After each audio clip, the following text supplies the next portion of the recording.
Welcome to another episode of Listen to Us Rant About Movies. I'm Wes Ford. And I'm Zach Harris. We rant about movies and drink while we do it. On this episode, we're going to be discussing what we've been watching, followed by separate non-spoiler and spoiler rants on Spider-Man Far From Home, and with a special guest, Catherine Hodges. She will be joining us for Ari Aster's new film, Midsommar. Tonight, I am drinking Gata da Vida, an American IPA by Hermitage Brewing in San Jose, California. Nice. Yep. What are you drinking? I'm just drinking my old reliable Stiegel Grapefruit Radler. Oh, there you go. One of my favorite drinks, baby. Pretty good. Goes down smooth, you know what I'm saying? Yep. Sometimes I splash a little gin in there. Not doing that right Ooh. now. But a little gin shot in there is very nice. I didn't take you for a little gin drinker. Literally. Well, I guess I like a gin and tonic too. Okay. Only a mix. I'm a mixer boy. All right. Now and again. Well, I'm going to give my beer a sip. Here we go. Let's do it. That's nice. It's good. You like it? Yeah. I got this in my my Hop C keg. It's like a mini keg. Oh, nice. I ordered these. They're really cheap, but it's like good beer, and it comes out like on tap. It's amazing. Oh, yeah, man. Yeah. Beautiful. Nice. All right. Before we get into what we've been watching, I want to remind you guys about our deal. If this is your first time on the podcast or you've been here before, you know that this podcast is brought to you by Audible. Get a free audiobook download and 30-day free trial at www.audibletrial.com/LTURAM. You can choose from 180,000 titles from your iPhone, Android, Kindle, or MP3 player. And if you like what you hear on this episode, remember you can find other episodes of our podcast on Apple Podcasts, Google Podcasts, Spotify, Stitcher, and YouTube. You just got to remember, DTDD. Do the dang download. Do the dang Do it. Do the dang download already. What are you doing? Get on it. What are you doing? The dang download, baby. So, Zach, what you been watching? Not much. I haven't had a ton of time to watch stuff. Watched a few movies, though. I guess I can start off. 1 second. I watched, an anime from 2004 called Mind Game, directed by Masaki Yuasa. I don't know if I'm pronouncing that correctly, but I haven't seen anything else they've done, but I read about this movie, and it looked pretty cool. As I said previously, anime's been kind of a blind spot for me, so I've been kind of trying to watch ones that looked interesting, and really enjoyed this movie. It was very unique. Parts of it I definitely didn't love, but I think the boldness and uniqueness kind of overtakes that. There's a lot of really cool animation in it. Sometimes it's very refined. Sometimes it's super sloppy. Sometimes they're using actual photos, either of things that they're interacting with, or like certain close-ups will have photos of actors like underneath like the drawing. Yeah. Like, almost like they took photos and, like, lightly rotoscoped it. Huh. It's very weird. Interesting. In an interesting way. But, yeah, definitely really unique. Haven't ever really seen anything like it. So, I think anything like that kind of gets big points. Yeah. You know what I mean? That's cool. Plus, it was, just had a lot of cool ideas in it. So, I really enjoyed it. Check it out. Nice. And what's that called again? Mind Game. Mind Game. Cool. I watched a movie that I really wanted to watch last year. And I just, you know how it gets at the end of the year. Yeah, There's too many movies to watch. Gotta prioritize. But I think this definitely would have made my list. I don't know about top 10, but it would be close. And I watched The Old Man and the Gun. Oh, nice. Robbie Reds and... Yeah, Robert Redford, Space. Casey Affleck, Sissy Spacek, and directed by David Lowery, who made one of my... David Lowery! He made, it was like my number 3 that year. Ghost Story. Ghost Story. 3 or 4. And Pete's Dragon. Yeah, and Pete's Dragon, which No is Pete's decent. Dragon call out. Yeah. And so this is definitely a different style than a ghost story, but it definitely has that art house feel to it. And it was just a pleasant movie to watch. Just like, this is the perfect like Sunday afternoon movie. And it's I believe it's on Amazon Prime. So if you have Prime, I think I saw it on there. Yeah. Dude, you got to watch this movie. For one, it's shot on 16 millimeter, so it's got like a real nice look to it. And yeah, but basically it's about Robert Redford, who plays like this very old bank robber.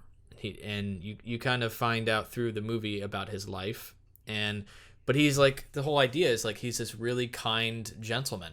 Like he doesn't want to hurt anyone. He just loves to rob banks. And it's like the most pleasant, relaxing bank robbery movie I've ever seen. That's funny. Yeah. Really good music. It has that like 60s vibe to it. I just really enjoyed it, and I thought Robert Redford was fantastic. It's also his last movie. The last movie he's gonna do. So it's like the one he chose to go out on. And so in that sense, like, it's worth checking out. Like, nice. It's really good. Really good. Oh yeah. Old Man and the Gun. Pleasant movie. It's on Amazon Prime. Check it out. Hell yeah. Yeah. I was in New York and looking for something to do, so I went to the IFC Center and saw The Queen, which is a documentary from 1968 that I guess had like they had lost the original camera negative or something, and they had just found it, so they did like a new restoration or whatever. But it was pretty interesting. It's about like a drag pageant in like the late 60s and very just like, you know, literally documenting the process of them getting ready for this drag pageant.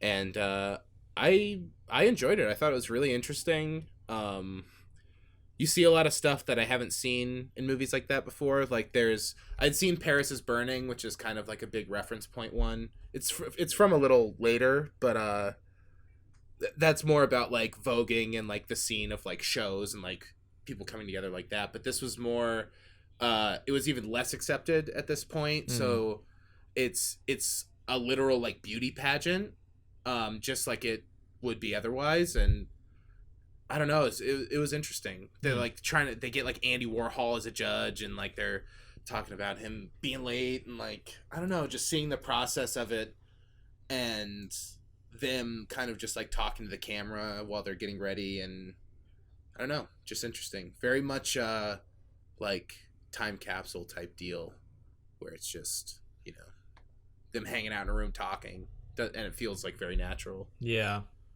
Interesting. Yeah, I liked it quite a bit. What's the name of that again? The Queen. The Queen. Nice. I don't know who directed it. Frank Simon. Don't know what else they've done. But nice. Cool. I haven't watched much either, but I got a couple more things. Both been busy. I watched Can You Ever Forgive Me? I watched this on the plane up to Michigan. The Melissa McCarthy movie? Yeah, another 2018 movie. I heard good things. I thought it was like a good opportunity to watch it on a plane. You know, here it is. Pop it on. Let's watch it. It's pretty short. And I would say the movie is perfectly fine. You know, it's I didn't dislike it. I didn't love it either. I kind of expected it, I guess, a little bit more. I think mainly because it's one of those movies that has a trailer that like gives away almost the entire plot, and like gives away like, yeah, it kind of I kind of felt like that when I watched it. Did you? Oh, you watched it? The trailer. Oh, okay. Just the trailer. Yeah. So that's basically the movie. There's one thing that's not in the trailer, because I rewatched the trailer later. Just like there's one little like, not necessarily a twist, but there's like a part of the plot that's not revealed in the trailer. One little thing. Yeah. Other than that, I feel like I just watched an extended version of the trailer.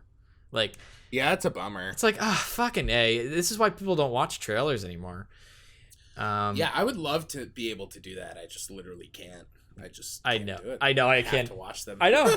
I get it. Even if it's a movie I know I'll never see, have to watch it. I get it. You know what I mean? Like, I know, man. But anyway, I guess I probably like it a lot more if I hadn't seen the trailer. But yeah, I thought it was a nice, just like crime comedy almost. Melissa McCarthy does a good job. She's a good actress. how's Richard E. Grant? He's good. He's good in it. I like him. Yeah. He's a good actor. He's good in it. Yeah. I thought it was an interesting combo putting them together, but it works. It works. Mm-hmm. Nice. Yeah, I mean, I don't really have any other thoughts, and it's like it was fine. You know, she does a good job. It's an interesting. It's interesting because it's like based on a true story, and yeah, worth checking out. Nice. It's like a good plane movie. Yeah, like I said, it honestly kind of seems like one. yeah, it's like a really good plane movie. I would watch it on a plane for sure. That's funny. I watched Putney Swope, which is a Robert Downey Sr. movie. From I think late 60s, like 68 or 69. But it's basically about kind of like big satire takedown of I don't know, just seemingly everything, but mainly targeted at like the just advertisement and marketing industry. And it's about so basically at the beginning of the movie it starts and the head of the agency comes in and is pitching this idea and dies. So then everyone has to take a vote on who the new person should be to run the company, and you can't vote for yourself, and everyone votes for the only black person on the board because they think that there's no way anyone else would vote for them, and they elect him because they're just all shitty old crusty white guys, right? And then he just is like, fuck all of you, you're all fired, and hires all these other people and makes a new agency. Nice. And I like it. it's a really good idea, and I really like aspects of it, but I also parts of it are just what the fuck is this? And not in a good way. It's definitely intentionally fucking with you in the format, and it's lots of weird almost anti-humor, deadpan, shit, visual gags that are really strange. But it's so kind of pushing against everything that was seemingly out around then, Yeah. And even now to a degree that it's definitely really interesting. But the Robert Downey Sr. voices over the main character, and it's really weird. Really? And not even in a problematic way, which I think it is a little weird in that, but it's just distracting while watching the movie. You know what I mean? It's just sounds shitty. He's doing a weird impression. Really? And it's just really distracting. Oh, that's to the not point good. where I was just I just want to hear the guy's normal voice. I know that there's some reason that you're doing this. I don't think you would just do this willy-nilly, but it's just distracting. You know what I mean? Yeah. And it's all about they kind of just become shitty ad executives at a certain point, and they're making they make a commercial. They show all the commercials too, which are all really good. Those are probably the best parts of the movie. Yeah. But then there's one where it's just topless women jumping in this weird almost a spaceship, and it's just an airline commercial. And it's that they've become the but then in making that point, it's a weird thing because then you're also putting that in your movie. So it's it kind of falls into the have your cake eating it too cycle, where it's they're making this stuff that they're calling shitty in the movie and being it's bad because they've become the people that they threw out, but also you're also making that and putting it in your movie as the director of this. Yeah. You know what I mean? Yeah. Huh. So it's a little weird there, but it was interesting. Definitely an interesting watch. Nice. What's that called again? Putney Swope. Putney Swope. Never heard of that. It reminded me a lot of Bamboozled. Have you ever seen Bamboozled? No, I know of it, but yeah. You should check out Bamboozled. It just made me want to watch Bamboozled really bad. Yeah. Yeah. Good old Spike, baby. Nice. Okay, well, last thing I'll talk about, maybe I got one more, but I watched Stranger Things 3. You watched this? Oh, nice. I haven't watched it yet, no. I liked it a lot, man. I've heard it's really good, yeah. Yeah, I definitely liked it a lot more. I definitely liked it a lot more than the second season. I think. Yeah, second season felt like a step down. It did. It totally did. And in fact, I didn't even like the second season until about like halfway through, and I was like, okay, I like it. It's picking up. It's fine, yeah. Season 3 started out a little like that. Like the first 2 episodes are like, okay, and then it just like sweeps you into a really good season. Ends up being it's like an extended summer blockbuster movie. Like it's awesome. It's so fun, so funny. I don't know. I feel like you'll dig it. It's very surprising.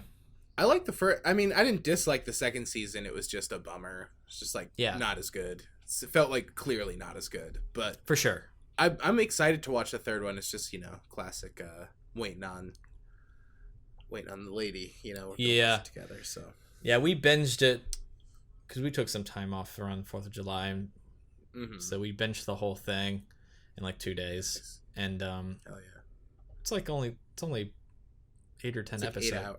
It's 8 hours. I think it's even shorter than the other seasons, but yeah, I don't know. It just it's great. It's really great, and it's almost like it could be its own contained story, other than like the links to the. I mean, there's obvious links to their seasons, but they could end it here as well, and I would be fine. Like they leave it a little bit open. But, there's gonna be more. Oh, they're making a 4th one, but yeah. I'm just saying, like, they could if in a world where that like funding didn't come, or like I would be just decided to I would be fine with where it's at. Nice. And it's like it's small scale too. Like we talk about this, like big scale versus small scale. It's like small scale in the sense. I mean, I guess all the seasons are where like it's just this one town, but it's really just like about these kids and like this one town and the mall that they're at. Like they're at the mall most of the season. And that's cool. I really liked it. Really, really liked it. Hell yeah. Yeah. Nice. Stranger Things 3. Yeah. Hell yeah. You got any more? Yeah, I saw another documentary called Recorder, the Marion Stokes Project, which I really liked and thought was super interesting. It's about this woman who, I think she started in the 70s, recording TV 24 hours a day and like archiving television. Huh. And which sounds like kind of just like a interesting, like kitschy, like, oh, whoa, that's crazy. Like, what's this crazy lady doing? But it very much came from, which, I mean, obviously the documentary is about like coming from like the social justice side of it, of her like doing it as a mission to like hold television accountable kind of in a way, because and it goes through and she's like on like local like talk shows like about the community and talking about issues and stuff like that, and was very involved in that. So her just kind of, years and years ago already like feeling the onset of like media influence and realizing that there's no database of the news, because news stations would air it and just throw it away. Right. You know what I mean? Like they're not keeping it. Right. So it kind of started. That's really fascinating. And became this obsession to eventually her like nurse, and she hired like an assistant, and then they're like talking about how they're taking care of her, and it's like, yeah, and then every now and then she'd ask me to put in a tape, and then pretty soon like we were all in charge of like swapping the tapes. There's just like TVs all over their house, and they're like swapping tapes out and like archiving it and stuff. Whoa. It's really interesting. It's kind of like the documentary it's made well. It's not made poorly, but it's pretty like standard visually and like, sure, for a documentary. Yeah, just good looking interviews, B-roll of like tapes and VCRs and stuff, but well edited, and there's some really interesting stuff. They do a segment of like footage of when 9/11 happened, because she has it, and it's like split screen of channels and how fast the coverage goes from channel to channel. So like it'll start first and like we have something happen, blah blah blah, and then next to it is still like a music video, and then like a Pepsi commercial, you know what I mean? Right. And there's these like stupid like news things like talking about like dogs or, you know, like fluff stories going on, and then you see them like gradually, I don't know, it's pretty interesting. There's some cool kind of editing stuff like that, but yeah, I really liked it a lot. I thought it was really good. What's it called? Recorder. And was this a recent documentary? Yeah, it came out, I think it came out earlier this year, but it just screened in Chicago like 3 weeks ago, probably. Okay, so it's probably not available anywhere for streaming. I don't think, not yet. It played at the MCA, actually, which is pretty interesting. Huh. Museum Theater. Nice. Yeah, really good though. I would definitely recommend checking it out. Yeah, I would definitely check that out. Sounds cool. Very interesting doc. I liked it a lot. Cool. All right. One last thing I'll talk about is I've been rewatching Curb Your Enthusiasm. Oh, nice. Yeah. New season coming. Yeah. So I've seen the first season. I had never seen 2, 3, and 4. Oh, really? Yeah. Oh, hell yeah. Well, you got to get on it, bud. I seen random ones in there. Like, yeah, but you haven't like watched them through. And I've seen like 5 all the way through 7 now. I've seen all those. So I had a little gap there. And same for my wife. So we started from the top, and we've just been rewatching them, and we're on season 3 now. We've been plowing through them. Oh my god, dude. It's amazing. Even in the early first season, it has like genius writing and like comedy setups all the way through. It's just consistently amazing. Yeah, I think season 3 it really hits the stride. Yeah, I agree. Like, and they kind of get the like payoff formula down, and Yep. it's like really like hitting it, you know. Oh my god, dude! Have you watched Chet's Shirt yet? That one's really good. What would you say? Chest shirt? Chet's Shirt. Have you watched that one yet? Is that the one with the striped shirt? Yeah, that's one of my favorites. Oh yeah, we watched that one. That one's incredible. It's really good. It's incredible. It's her husband who dies. Like, where'd you get that shirt? Yeah. It's so funny. And then everyone's buying the shirt. Oh, it's so. And then good. he buys one for what's his name? Damn it. Funkhauser? No, Funkhauser's. Or no, Richard Lewis, right? No. Guy from Cheers. Oh, Ted Danson. Yeah, Ted Danson. So he buys one for Ted Yeah, Danson. yeah. That's when they start really bringing in Ted Danson. And then there's the hole, and then he's like, "What? I gotta get it repaired for you? It's a chore." It's like, "What? I'm gonna get it repaired? It's not a gift. It's a chore, Larry." It's like, I don't want it. I gotta go get it repaired. He's like, "But I got you the shirt, you know." And then he ends up because he gets a spill on one of the shirts, and then there's a fight for the last like, one. That's my backup. Yeah, that's my backup. Cheryl's like, "Larry, you said you have another shirt. Just give him that." And he's like, "My backup shirt." But it's my backup. It's amazing. That's, I think, one of the highlight episodes when it starts like really hitting the stride. Like, totally. Oh my god, it was so fun. I crack up every episode. I crack up. Yeah, I love that show. I think it's got to be definitely in my top 5 of all time. Like, I love that show. And I just love him as an actor. Yeah, and I get why he like won't do a lot of stuff, but he's just he has this like really stupid goofiness to him. Yeah, that is just so good. Like, and he plays like this version of himself that I love. That it just like it makes him seem horrible, you know? Like, yeah, totally. But it's also very authentic. Like, I feel like he's very close to that in real life, you know? Yeah, for sure. Oh, it's so good. Yeah, it's amazing. Yeah, so I'm gonna. That's my new constant rewatch. I had it wasn't a rewatch, but I had The Sopranos going on. But now I got The Curb on the side. You know. Wait, did we ever talk about? Did you finish it? We talked about it. Okay. Yeah. I just couldn't remember. I loved it. We talked about the ending some. And, yeah. It's amazing. Yeah, it's amazing. Anyway, that's all I really had time for since our last episode. Well, wait, haven't you watched? Didn't you start Too Old to Die Young? What are you thinking about that? Oh yeah. Well, I Curb and Stranger Things took over for the meantime. I plan to get back to it. How far did you get? I think I'm halfway through episode 3. Okay. I didn't finish it because I had something come up, but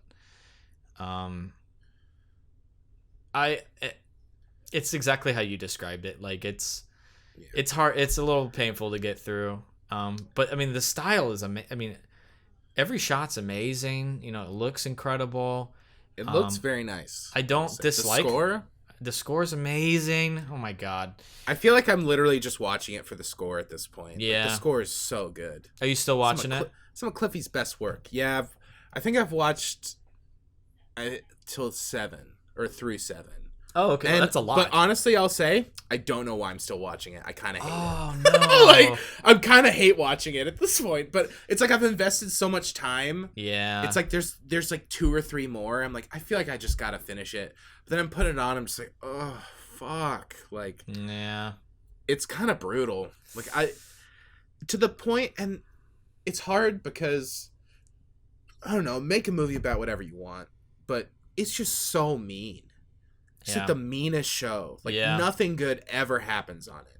Right. Everyone's a big piece of shit. Right. Everyone's like a racist, sexist, like aggressive murderer. Right. Like everyone on the show. You know what I mean? So it's just like, just like scenes. Just a scene where a guy is just being racist to a subordinate, just like making him just like feel shitty. He like makes him get on the ground and bark like a dog. Oh, that's fun. And just the pacing of the show, it's like feels like it's like 8 minutes long. My God. It's just like I don't need this. Like I don't need Miles Teller, his girlfriend, to be 16 years old. What does that say about anything? Yeah. You know what I mean? Yeah. It never really. I don't know. It's just like it gets to the point where I was just like, why? It's kind of gross. Why did you want to make this? It's kind of gross. It just feels gross. Yeah. I don't know. Well, I think I'll probably drop it after. Is it like 4 and 5 that were like the movie? Yeah, but I don't know. Yeah. I watched till 4 and 5, and I was like, "That's what everyone was talking about." Okay, you know what I mean? Like, well, that's kind of that was my goal. You know, that's what I did too. But then after that, I felt like I had watched enough of it that I feel like I like weirdly compelled to finish it. I have a problem dropping things. Oh, really? Like, if I watch a movie for 30 minutes and hate it, that's it. I have to finish it. Really? I don't know. I can't not finish things. I'm like that most of the time, because I also is another thing. It's like I want to, especially if it's something that people like. Yeah. And I'm not liking it. I gotta finish it because like, what if I like it by the end? You know? Yeah. Or. Yeah, because you could be like talking to someone. It's like, that I hated that thing. They're like, well, you gotta watch it till episode 8. Right. I just want to be like, no, I saw episode 8. Right. Yeah. Shit. You know what I mean? Like, yeah. No, I saw that one. I did like it. Like, still don't like it. The cynical part of me is just like finishing it, just like confirm. You know what I mean? I just want to confirm that this is how I feel. Listen, Zach, it's only your life. It's only your precious time that you're throwing away in the fucking garbage throw can. It right in the garbage on a hate watch. On the longest fucking thing ever. But I will say I've just been like watching it while I eat in like 25-minute segments. So just because I don't have a 30-minute show to watch. Yeah. So I'm definitely not watching it as intended. I'll say that. But honestly, that's about as long as I can take of it. It's fucking slow and nasty. All right. Well, let's move on to our non-spoiler review of Spider-Man: Far From Home, starting now. Heads up, Nick Fury's calling you. I don't really want to talk to Nick Answer Fury. the phone. Why? Because if you don't talk to him, then I have to talk to him. I don't want to talk to him. You sent Nick Fury to voicemail? I gotta go. You do not ghost Nick Fury. What up, dorks? What's up? We're just talking about the trip. I'm here in St. Marco Polo's. Oh, I think MJ really likes me. That reminds me when I first fell in love. You're a very difficult person to contact, Spider-Man. This is Mr. Beck. We could have used someone like you on my world. Your world? Beck is from Earth, just not ours. The snap to a hole in our dimension. You're saying there's a multiverse? We have a job to do. Zach, when did you see this movie? Recently? Yesterday. Okay, so it's super fresh. I was pretty groggy though. I had to like do it at a weird time. Oh, bummer. It's like the only time I could go. Well, thanks for squeezing it in there, bud. Oh yeah. So obviously, for those who don't know at all, I don't know why you wouldn't know, but this follows the events of Avengers Endgame. So we literally have to spoil Avengers Endgame to talk about this movie. Yeah. So if you haven't seen Avengers Endgame, don't listen to our Spider-Man review, but it is literally ingrained in the plot of this movie and in the trailer of that. It spoils the movie. So I will say that, but we are doing specifically non-spoilers for this movie first, and then we'll talk spoilers for the movie after.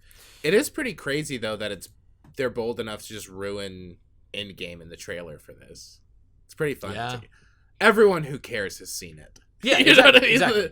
So they're like, they just look at the numbers and they're like, everyone watched it. Yeah, everyone's I think by watched that it. Figure, Everyone's watched by it. the money that's coming in, they all saw. Like, we don't need to. Yeah. With that being said, Zach, what are your overall thoughts of the movie?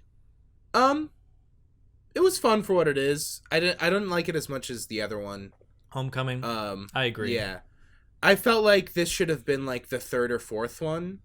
I feel like we barely have a grasp on this Spider-Man like as a normal Spider-Man, and he's already like being tossed in. Yeah. Just felt like they needed to like make a Spider-Man earlier. And when the last one came out, that should have been the second one. And we should have had one pre-Civil War that was like, just because it kind of doesn't feel like a Spider-Man movie at all at times. Yeah. I get what you mean.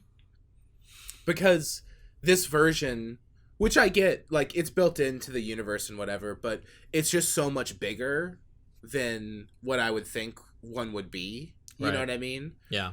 And to have that scale and to jump way higher from the first Spider-Man in this universe. Yep. And then to also have it not be like in New York and like really like have the dynamic of like the being in school and all that stuff. Yeah. It just felt really removed.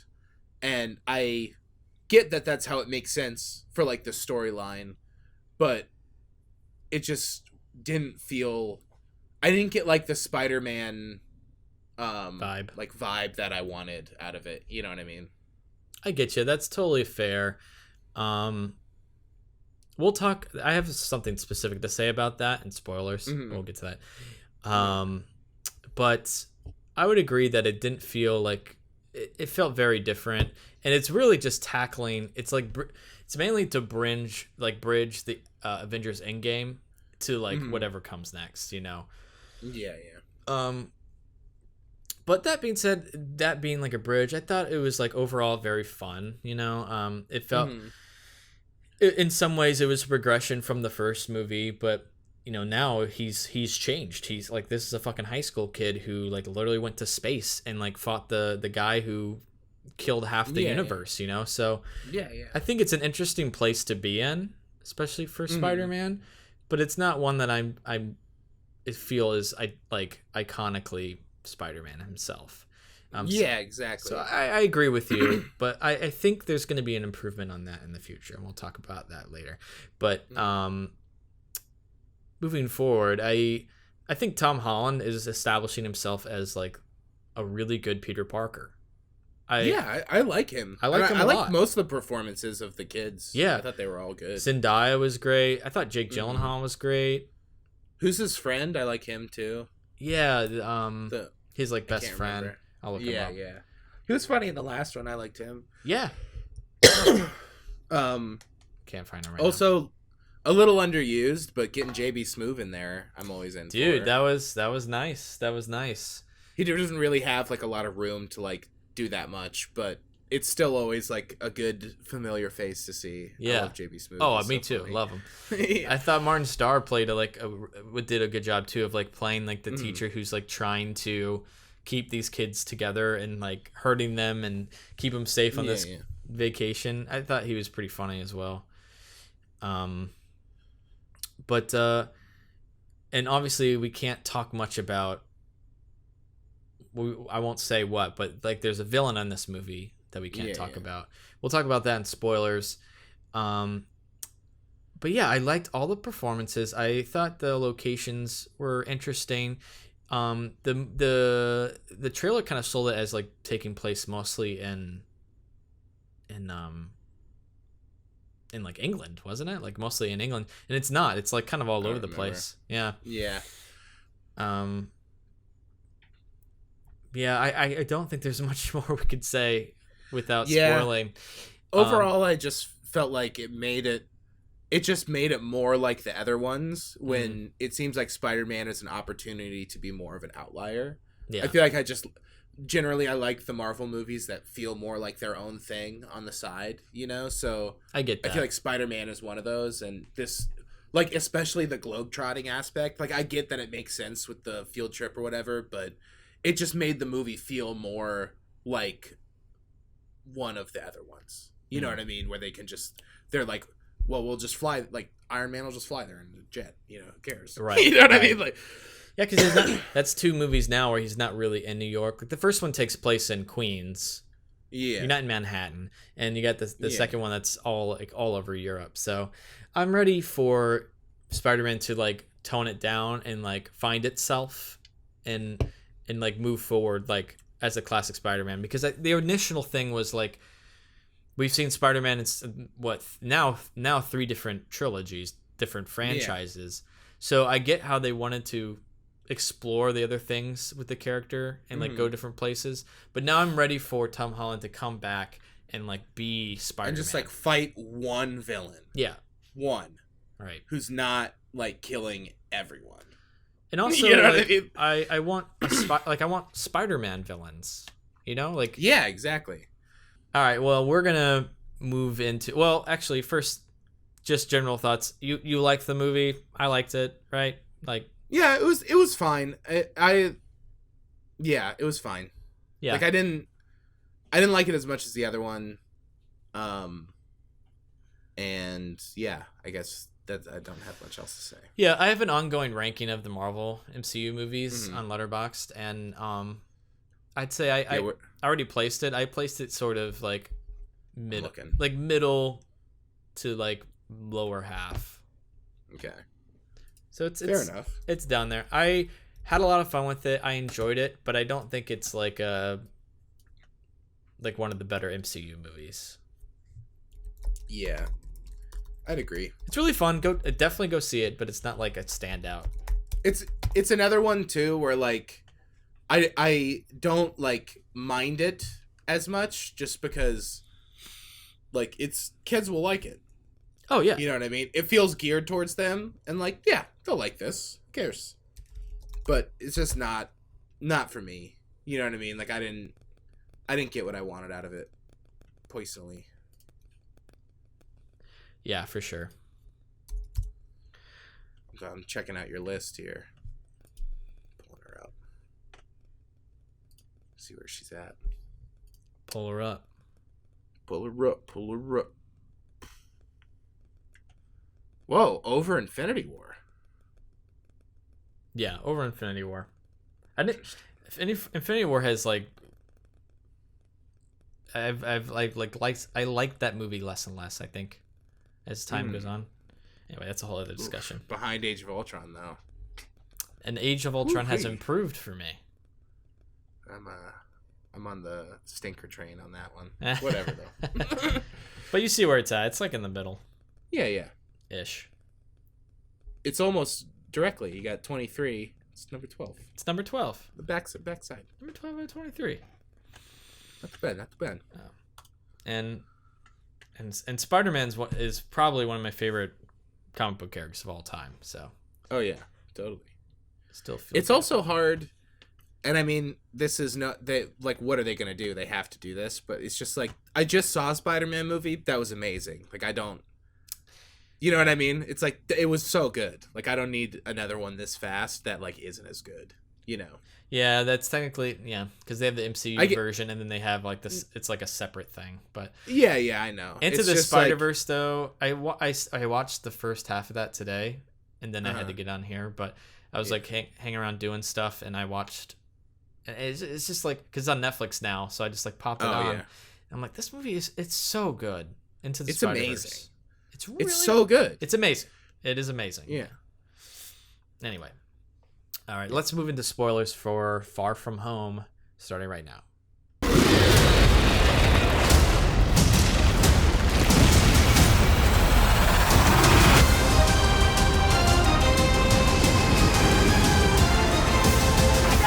Out of here! Get on the jet! Who are you? I work with Spider-Man. You work for Spider-Man? I work with Spider-Man, not for Spider-Man. New plan. All right, I guess the first thing I want to say is what you were kind of talking about earlier, and how we talked about how he hasn't really been in New York or anything like that. I think, well, we see at the end he's in Manhattan. Yeah. So I think that is setting it up for like whenever the next movie happens, especially with J. Jonah Jameson. Did you like that little thing too? I don't know if I like that because it's like Sam Raimi had him. But no one else can play him. No one else can play him. He's so good. No, it's because it just makes me want to be watching a Sam Raimi Spider-Man movie. All right. I agree. It is perfect casting. He's the best one to do the role. Perfect. He's perfect. Yeah. But it's like, you're cheating. Find your own. Sam worked hard on that, J. Jonah. But now they've introduced the multiverse thing, so it's like, oh, well. But I thought is that actually a thing, though? No, it's not. I just think they recasted him. Yeah. But, because anyway, they were leading you to think that it was a multiverse, but they're not actually bringing that in. I think they teased the idea. You now know that Jake Gyllenhaal is from an alternate dimension, alternate Earth. So they literally have that's now canon. You know what I mean? But was he actually? I think, yeah, he actually was. Because everyone he's working with was from this one. So was he just not? Yeah, because I took it as they were making you think there was a multiverse, and then there isn't, and it's all a hoax. Yeah, I guess you're right. But the whole idea, too, is I think that they actually do, like, I think they are establishing that there are other alternate, like, dimensions, though. Because when he says E23 stuff, like, that's from the comics. Like, that's another alternate Earth. Or is that just a cheeky way of being like, we're not going to be like the comics, so you can't fucking guess anything? Yeah, maybe. You know what I mean? Now I'm torn, because it's like, yeah, I guess that was a lie, too, wasn't it? Yeah, because it even, which I kind of got a chuckle out of the part where it was just like zooming in on weird random people from like, all like weird subordinates that get yelled at from previous movies. That was like, pretty good. That was it's a funny idea to bring back. Yeah. Like, I don't know if those people were actually in Iron Man 1 or whatever, but if they are, like, that's good. I like that. That's pretty amazing if they brought it's like that. recasting these circle. like weird tiny bit actors that you would never remember, but that you've seen before. Like the one guy who's like running the drones. Like, I've definitely seen that guy before. Oh yeah, for sure. It is a funny idea. All right, well, anyway, what I was trying to bring it back to the point was I hope that they are now moving forward with Spider-Man in Manhattan. And now let's move forward with like classic Spider-Man movies with Tom Holland, you know. But it also seems like he's not going to be a hero. But now it's weird and strange, right? Because J. Jonah Jameson hates him, and that's him doing the radio is actually from the video game, so that's Sony bringing it full circle there. And what's the point I'm trying to make? Oh, and people know his identity, right? Yeah, totally. So that's a whole different aspect now. Mm-hmm. So I don't know if it can be like normal Spider-Man again. Yeah, well, I think having it be in Manhattan at the end is at least placing it there. At least it'll be a little bit. It's leaving it there. Yeah, it's like we don't ever get, you know, like pizza delivery boy Peter Parker. Yeah, where's that guy at? Yeah, well, we had that. Yeah, but then it's like we had that, and I'll just watch that. You know, like, well, now we're getting other things, you know. No, for sure. Yeah, and also in the comics, you know, Civil War has already happened in the MCU. In the Civil War arc in the comic book, he reveals himself to the world as Peter Parker. Oh, okay. So in a way, that's kind of bringing that too. Like, that's an element that they left for later. Yeah, I gotcha. So in a way, it kind of makes sense in comics. So Yeah, it just still feels like they skipped it. They skipped a little. Like they could have been like, I know they couldn't, but like contractually, but like they just would have got like one, maybe two more out that like had nothing to do with the other ones that were just like standalones. You know, would have been nice. Well, hopefully the other ones are more separate, even though people know who he is. Maybe. Mm-hmm. Anyway, so yeah, what else is there to talk about? I thought the whole dynamic with one of the funniest moments was his best friend, and he can't, like, Tom Holland's not able to sit next to Zendaya. Oh yeah, that was. And then they get off, and he's like, "What can happen? It's a plane ride. What's gonna happen?" He gets off, and he's in a relationship. Yeah, totally. It's like, things move fast, Peter. He's like talking very wise to him. It's funny. Made me chuckle for sure. That was good. And just like the stupid way that they rearrange all the seats, like Martin Starr being like, "All right, well, you come over here, you switch with them. I'm gonna sit over there, and hey, you come here and switch with me." It's Yeah. like, what? It makes no sense. Like, He doesn't make sense like a lot. Yeah. Yeah.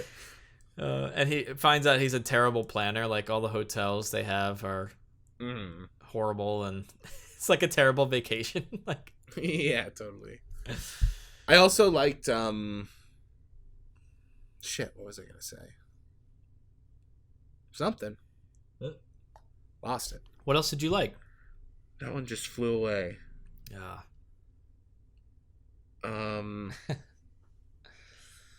It'll come back. I liked how they set up Jake. I like what they did with Jake Gyllenhaal's character. They set him up as like this nice guy, and then how they reveal how his like tech works was really interesting too. Totally. I didn't like, though, the way his costume at the end felt very 2003 movie. Like at the end, That he had like the military costume that like still has like it felt like a modern Mysterio, you know, and he's like got like the hologram dome. It's like, why would he build this dome? It makes no sense. Like, he wouldn't do that. You know what I mean? And I was kind of excited because I was like, for once, one of these fucking people is wearing a stupid looking costume and it's sick. You know what I mean? Yeah. Like, it's way cooler than, I like his like some streamlined leather thing. I like his Swear like superhero costume. Yeah, it was with the great. cape and everything. But then it's just like, oh yeah, of course they won't do that because it looks slightly goofy. Like, of course that can't actually be like a real thing, you know? Well, yeah. Then became like, I don't know. I think the illusion made him look legit, and then taking that away, you find out what he is underneath, which is just this guy with fancy gear, you know? Yeah. I just, I don't know. I like it's like the superhero movies are so grandiose all the time. I like the like theatrical villain to like look goofy like a villain. You know what I mean? Like, no one, I guess Doctor Strange is really the only one that like still has like kind of like a goofy, or like not goofy, but like not a tactical modernized take. Yeah, he's got like costume. he's got like the you know, the cape and everything. He's got like a big, and like just like a flowy shirt and like, right. But everything else has been like modernized and is like tactical and like designed, and you know what I mean? That just like give him a big dome head and a cape. Thor, you know what I mean? Thor Like, kind of had like a goofy costume, you know, like Thor has like a a little bit more than the others, but they've been like slowly. Then he got like the cool one. Yeah, the movie was good, so it made up for it. But which one's that? Ragnarok? The third one, because then he's got like the short hair and like the pauldron. Ragnarok's awesome. Yeah. But yeah, I think conceptually I didn't mind. I do not understand how the first battle happens with the holograms. It doesn't make any sense. Like, so like the sand guy. Like the lava boy or whatever. The first one that strikes at the carnival. Yeah, like the big action set piece. The fire one. How does he how does it absorb metal? So it's just like, I guess the idea is like that was just all an illusion and tricks and stuff. So it's like not actually happening the way you think it is, you know? No, I get that. And at the end, like the camera gets knocked off and Yeah, no, I understand. I'm saying at the end, I also missed the first action scene with the sand elemental, which is a bummer. So. Oh, really? That sucks. My boss called me like 3 times, and then I like went out on the phone, and then when I came in, the scene was literally ending. I was like, cool, just missed that whole thing. I don't think you missed too much. It was really short. Yeah. It wasn't like too it's just monumental. like worst time to have to step out. You know what I mean? Yeah, like, totally. So at the end, it's wind and water, right? Yep. And like clouds. So it's just like breaking stuff. And I understand how the drones can like shoot within the illusion to destroy objects. Right. And they have But like how can they have things off to the side that like blow things up, like little bombs like set up. It's like Yeah. a stage. But how can it like absorb a merry-go-round? I don't know. You know what I mean? It's a fucking like comic little book movie, you know. I don't know. It's like those But- details don't bother me, you know. See, they bother me because they go out of their way to explain them enough, and then they don't think it through. You're strung up on the details lately. I am, because no one's thinking this shit through. Because it's like, I don't know, how many people worked on this movie, and how many hours were spent writing this script, talking about it, meetings, and no one ever went, hey, how does a hologram absorb a merry-go-round? You know what I mean? It's just like, I don't know. It just makes it... I don't know. Maybe there's an explanation. Like, maybe there's a way, if you rewatch it, there's like, it makes sense. Like, I can't, honestly, I can't remember how it happens. Like, so I don't have an answer. Like it's just like a line. He's just like, don't near it any metal. It absorbs it. So then it's like going around and like grabbing certain things and like absorbing them and getting bigger.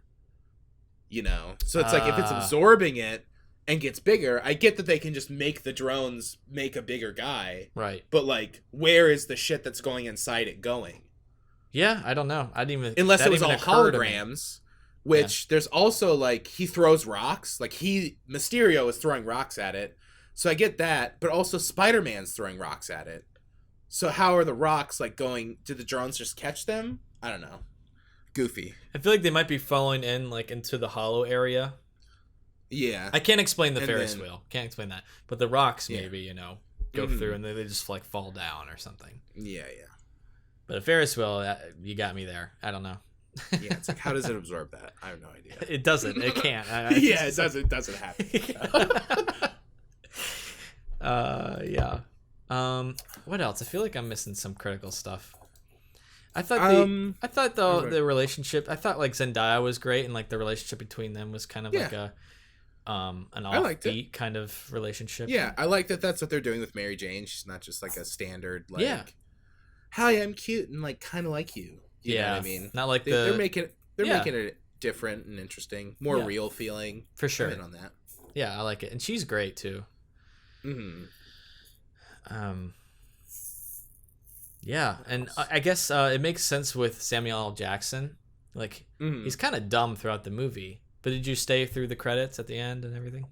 I didn't stay through all the credits. No, I had to leave. Oh, so you saw the But you I saw saw the, the first one. Okay. Yeah. At the very end, so you didn't see this. Wow. At the very end, you find out Samuel L. Jackson is actually has been up in a spaceship the whole time. Well, hold on, let me explain. Is it a spaceship? And Samuel Jackson on Earth is one of the aliens from Captain Marvel. It's Ben Mendelsohn's. So that's why he was playing dumb. Was like he didn't really know. So he's a villain. No, he's not a villain. He's like I never saw Captain Marvel. I don't know. Oh, okay. So this ties into Captain Marvel. In Captain Marvel, they show the aliens, the shape-shifting aliens. In the comics, they're actually evil. Okay. But they start off as evil in Captain Marvel, and you actually find out they're like normal people. They're just like they shapeshift, and they were just like trying to have a living. They're actually good beings. And they join forces basically with everyone else, like the human superheroes and Samuel L. Jackson, all that. So at the end, you find out the whole movie in Spider-Man, Ben Mendelsohn is actually playing Samuel L. Jackson's character. So that's why he's But he's aware of it? yeah, Samuel L. Jackson is basically taking a vacation in a spaceship and doesn't want to like be involved. Oh, okay, I gotcha. Yeah. That's funny. So it's like an interesting like twist. Like Yeah, they, 'cause I was about to say I thought he was really weird in the movie. I was Yeah. just like, this is fucking weird. you know, like, it was, what it is was- going on? It was probably like a later shoot where they're like, we can't let Samuel L. Jackson's character like be this dumb and like weird. Like, how do we explain this? Captain Marvel aliens. Yeah, totally. Pat, put it at the end, man. Yeah. Tack it on. Yeah. So yeah, they were actually aliens the whole time. That's funny. Yeah. All right. Well. Was Colby Smulders too? Yeah, she was an alien as well. Okay, nice. Hell Yeah. So with that, I don't know. Any other thoughts? yeah. I'm trying to think. No. I think it's like, I didn't think it was bad. I get why. I think people will like it. It's like good for kids and not kids, but like Yeah. um It's good for Yeah, MCU just- fans, you know, if you're an MCU Yeah. fan. I just didn't just not what I want out of a Spider-Man movie, you know. Yeah, I get that. Yeah. I'm a big Spider-Man fan, so I didn't feel that either. I think there was no moment that was like, yeah, except it kind of got there at the very end. That felt the most Spider-Man to me was when he's in that long hallway, staring down Jake Gyllenhaal's character. Yeah. And he like approaches him, and he's like dodging all the stuff that he's throwing at him. Yeah, totally. That felt like the most Spider-Man. I was like into that. Like he's flinging his webs around. He like timed it perfectly, and and then he has like a spider Peter Tingle, they call him in the movie, which is kind of yeah, fun. it's funny. But the he finds like he knows like that was an illusion too. Yeah, totally. Like, I don't know. That was probably one of the best parts. That whole set piece. I wasn't initially. I was like not crazy about him just like fighting drones. I was like, oh, he's got to fight drones. Like, yeah, I kind of just want people to fight like one guy. You know what I mean? Like, they're always got to fight like a horde of like weird nameless stuff. But I did think that the way that it in turn the action was executed was good. Because it's like a different style than the rest of them, at least. So you are getting a lot of like him swinging or like making a web and then like flinging himself and kicking one into it and like flying around and swinging, and like I feel like sometimes in like the bigger scale action movies I get a little bored during some of the action stuff, but I do think that they executed it well. Yeah. I agree. So what would you rate this movie? Probably give it a 3. Yeah, I give it a 3 as well. 3 out of 5. Yeah. Hard 3, light 3.5. It's like it's boring on the 3.5. Yeah. All right, man. Well, that wraps up our review of Spider-Man: Far From Home, now in theaters. But Wes, before we get any farther in the show, I gotta remind you about that deal that you reminded me about earlier. Yeah, we're always reminding each other about this thing. Tell me again. Can't forget DT Double D. I just want to discuss the sponsor again. For the listeners that listen to us Rant About Movies podcast, Audible is offering a free audiobook download with a free 30-day free trial to give you the opportunity to check out their service. To download your free audiobook, go to audibletrial.com/LTURAM. Again, that's audibletrial.com/LTURAM for your free audiobook. So just do the dang download. Do the dang download and get a free audiobook. Pretty good deal. Let's do it! All right, well, with that said, let's get into our review. With that being said, let's move into our non-spoiler review of Midsommar with special guest Catherine Hodges, starting right now. I told you that I want to go to that festival in Sweden. No, you said it would be cool to go. Yeah, and then I got the opportunity and I decided Look, to do it. I don't mind you going. I just wish you would have told me. That's all. Dude, she needs a therapist. You've been wanting out of this stupid relationship for like a year now. And don't forget about all of the beautiful Swedish women you'll meet in June. Okay, guys. That's not her again. Seriously? Babe, what's happening? Danny. I was so very sorry to hear about what happened. I'm sorry.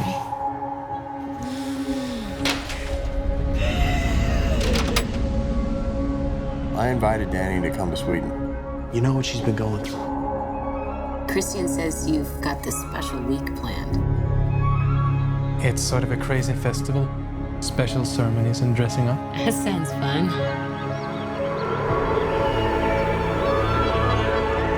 Unbelievable. Welcome and happy Midsommar. Skål! All right. How's everyone doing? How you doing, Kat? Doing good? Yeah, I'm good. Yeah. You good? I'm good. Oh yeah, Not too bad. Not too bad. Good to have you Surviving. back. All right.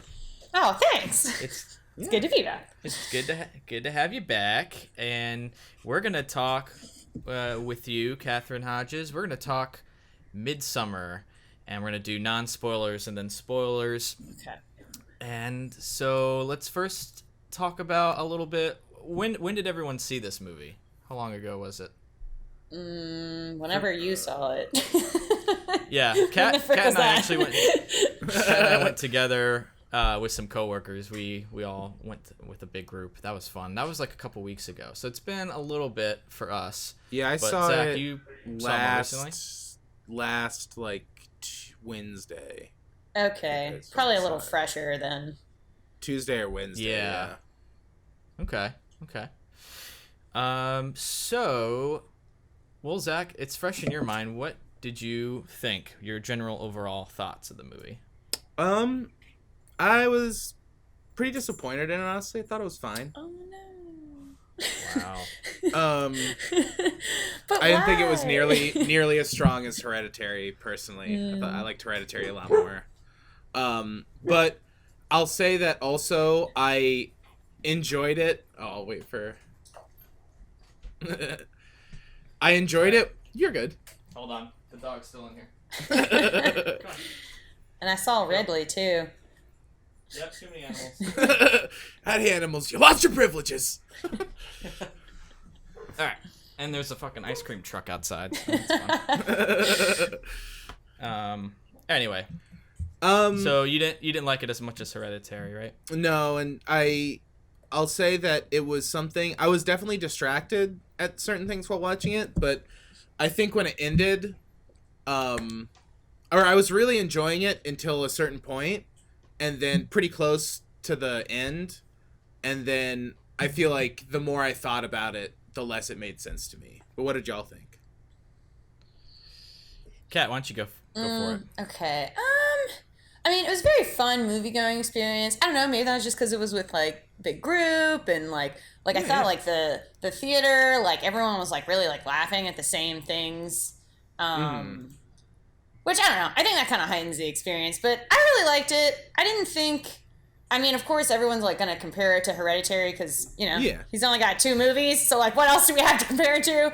But, I would say, overall, I preferred Hereditary, but...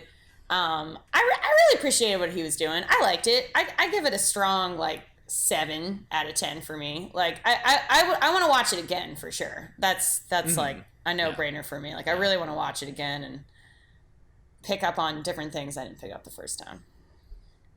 I got you. Nice. Yeah, I really liked it. It's probably my favorite movie of the year so far. Wow, crazy. Yeah, I pretty much loved it. I do like Hereditary more also. I think Hereditary is a better movie. But I don't know, I couldn't get this with like that movie. I couldn't get out of my head. This one could not get out of my head either. Just couldn't stop thinking about it. I listened to the soundtrack, the score, which is amazing.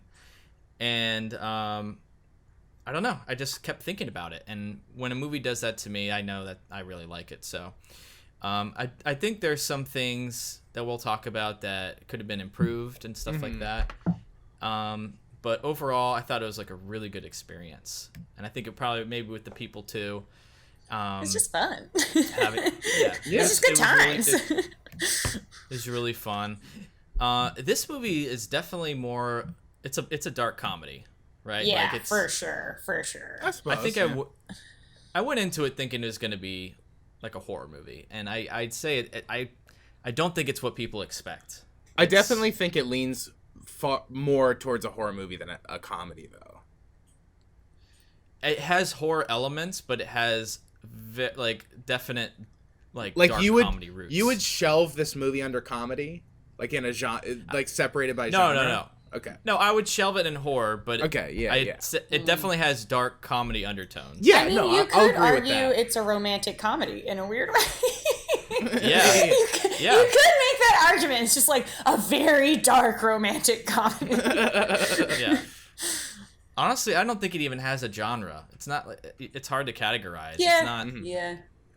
It's like a non-genre movie. I mean, my first impressions coming out of the theater, I was like, one of the first things I said to Travis, I was like, I just feel like there was a lot of like dialogue and like scenes in there that like Larry David could have written. Like all the weird little like, there's so many like weird little like awkward interactions between two people and just like misunderstandings. Yeah. I was like, I don't know. I feel like a lot of it was very Larry David, which appeals to me because I love him.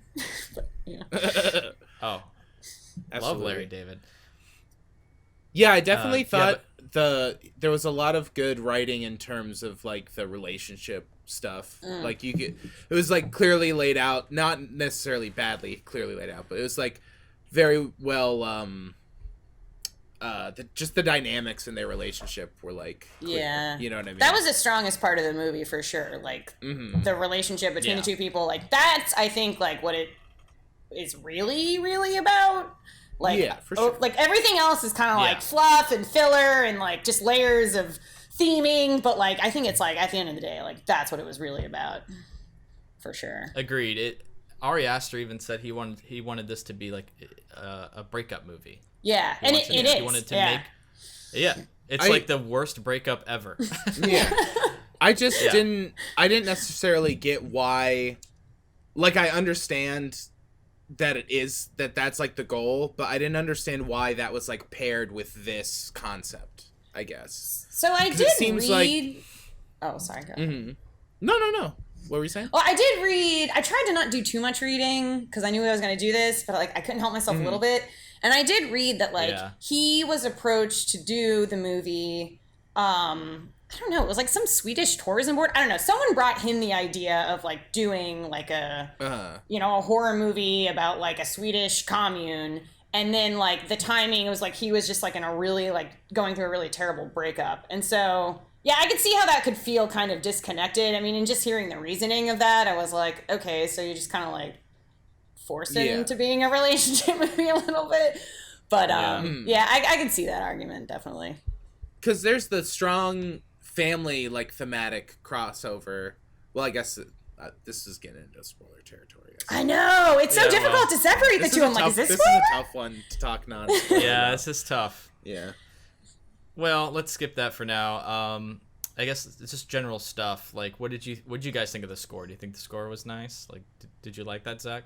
I liked a lot of it, but I thought it was a little maybe too foreboding in the beginning because it seemed like post titles, it seemed it was like a little brooding. But then when they got there, it was like very light and shimmery, and I felt like if they would have transplanted that more like earlier, I might have liked it more. But I did like it.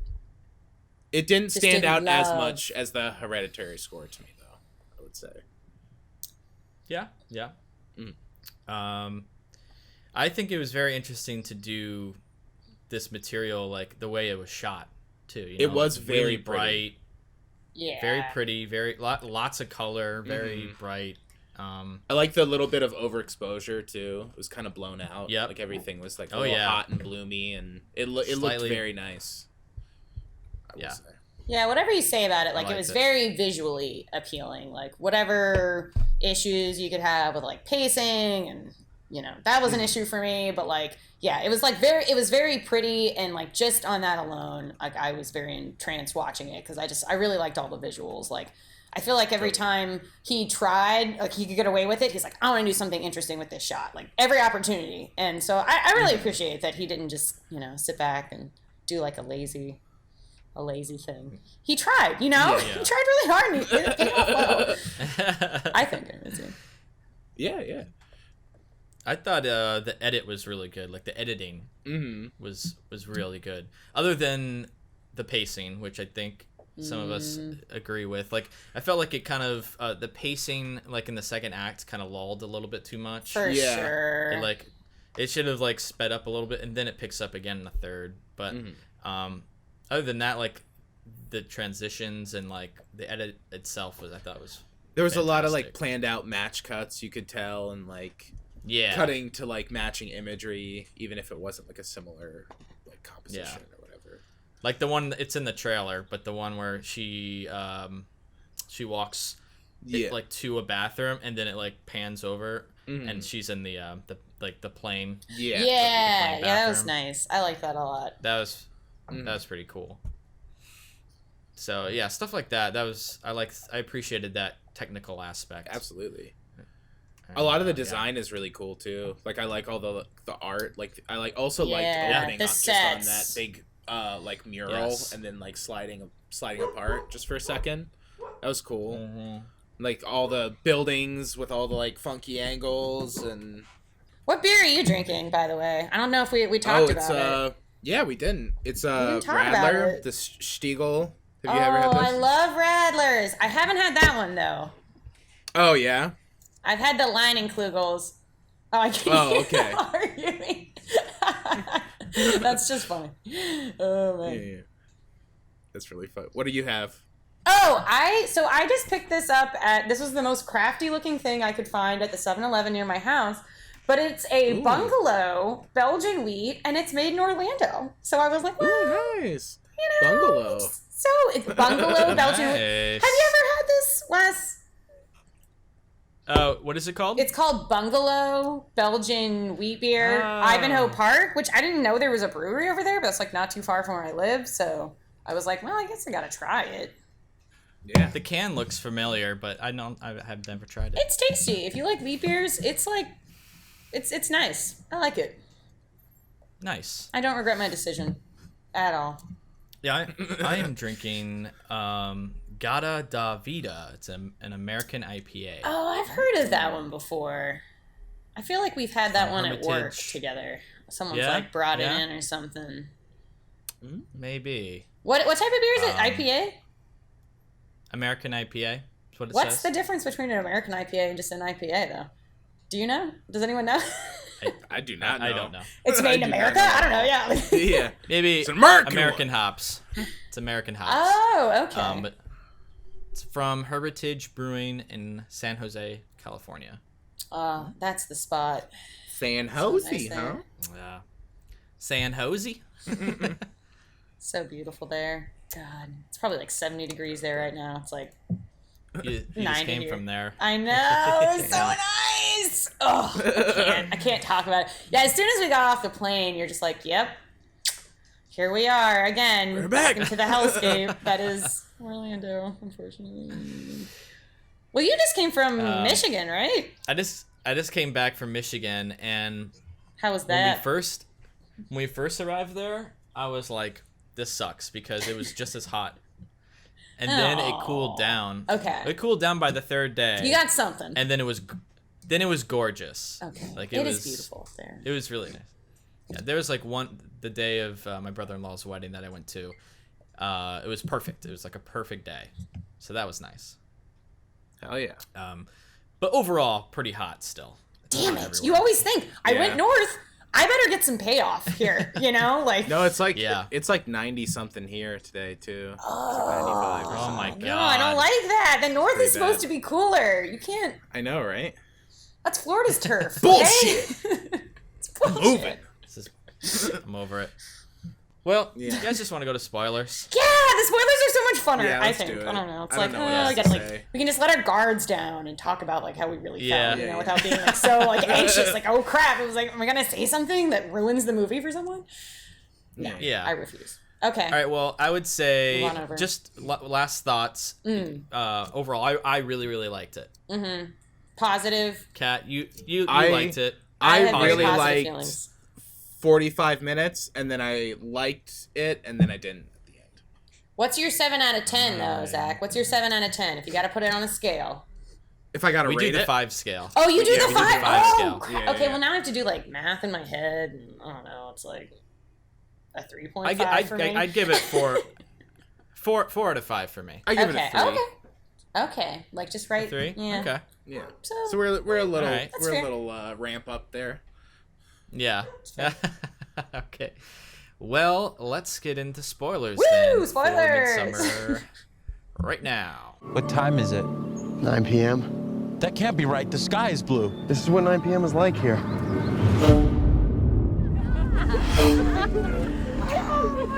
How long have you two been together? Just over 3.5 years. 4 years. Really? Yeah. What do you think? It's like another world. Tomorrow's a big day. Is it scary? What is it? It has special properties. What am I going through? We just need to acclimate. I don't want to acclimate. I want to go. Absolutely not. What's happening? I don't know why you invited us. That's why you look so guilty right now, because you know. We only do this every 90 years.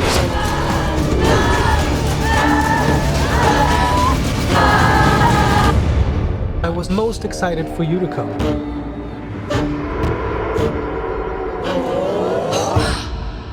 Oh, and you can breathe a sigh of relief. right. You're not going to ruin the movie You for can anyone. breathe. Say So what you I feel. had a question that really bothered me throughout the movie, and I don't know if I missed something, but I've asked a couple other people, and no one seems to know.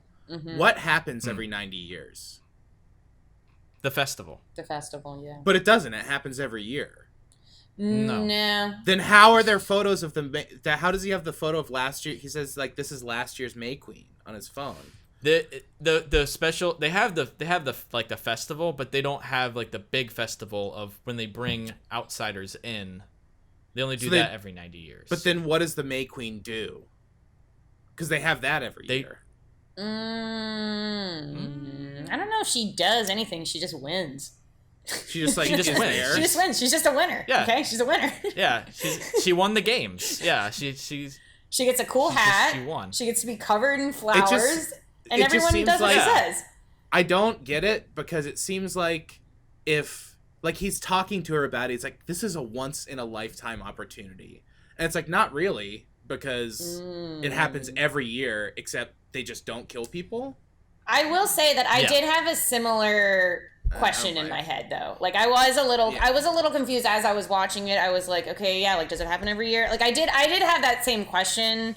I don't feel like it was fully fleshed out, but it didn't like bother me. But I did have a similar thought. I was like, I just felt like I missed something. I was like, I missed it in the dialogue. Because then she's like, are these all the May Queens? And there's like a whole wall of photos. I was like, but wait, how are there photos if it's every 90 years? There'd be like 2 photos. that's a good point. Because That's a photos good didn't point. exist. Yeah. And then I'm Yeah. like, but wait. Well, and then he's like, so it the only May happens Queens- I just don't get it. You know what I mean? the May Queens win every year, Okay. but they don't kill the old people every year. That's every 90 years because then they get old. But everyone And then- only lives to 72 also. Right. So what do they do See, with no, everyone I else? think that the killing of the old people does happen every year because like there's like 60-year-old people living there, and like if they waited 90 years, it's like just gonna happen naturally. So I feel like the killing of the old people happens every year. That's gotta happen every year. I think right? it has to, yeah, or else it wouldn't like make sense. Every year, yeah. how would you end your life at 72 don't- if it didn't happen every year? Oh, you better not die. They're not gonna- The next big they're not festival's gonna 20 years have- away. Yeah. Like, But they're not gonna have someone at 72 every year. Well, yeah. They're not gonna then they just don't do that every year, but there's the option to do it every year. yeah, I would Is what agree I with mean. that actually. It's because if it like, happened doesn't every make any 90 It's the years, option. well, if it happened every 90 years, then like no, it would happen to no one. Yeah. Like, how would that, like, what like, if you were ever line up? 71 the year that it happened? Next year you're Yeah, 72. and you're just like, I you guess should I don't die, get to but you like gotta wait sacrifice another. myself. Yeah, I think that the killing of the old people has to happen every year, for sure. So it's probably like every year there's an option. Anyone 72 in the room? Yeah. All right. Looks like you're dying, bud. You're fucking dead. All right. I'm so sorry. You're gonna die. Yeah, so it's no, like I think only that's fair. every 90 years. Or what were you saying? I'm sorry. No, I just kind of agree with you. Like I had a similar question in my head as I was watching it. And I didn't really feel like that was really fleshed out. So I agree. I concur. Yeah, I mean, I think there's little details that, it's one of those things where you just accept it. Like, it's not about the absolute minutia of every little detail. I disagree, though. It's more about... And I don't think that's every little detail. It's the idea of the whole festival. Yeah. It's like it just comes... It plays to me like not thought out. Yeah. Well, I also... There was definitely time to explain it, too, right? Like, we sat there for a while. Yeah, because it brings up a similar issue that I had with Us, where it's like, they go out of their way to, like, explain minutia. Like, the guy's doing a thesis on this, right? And, like, why else is he doing a thesis aside to have scenes of people explaining the festival to him? There's, like, no reason. Right.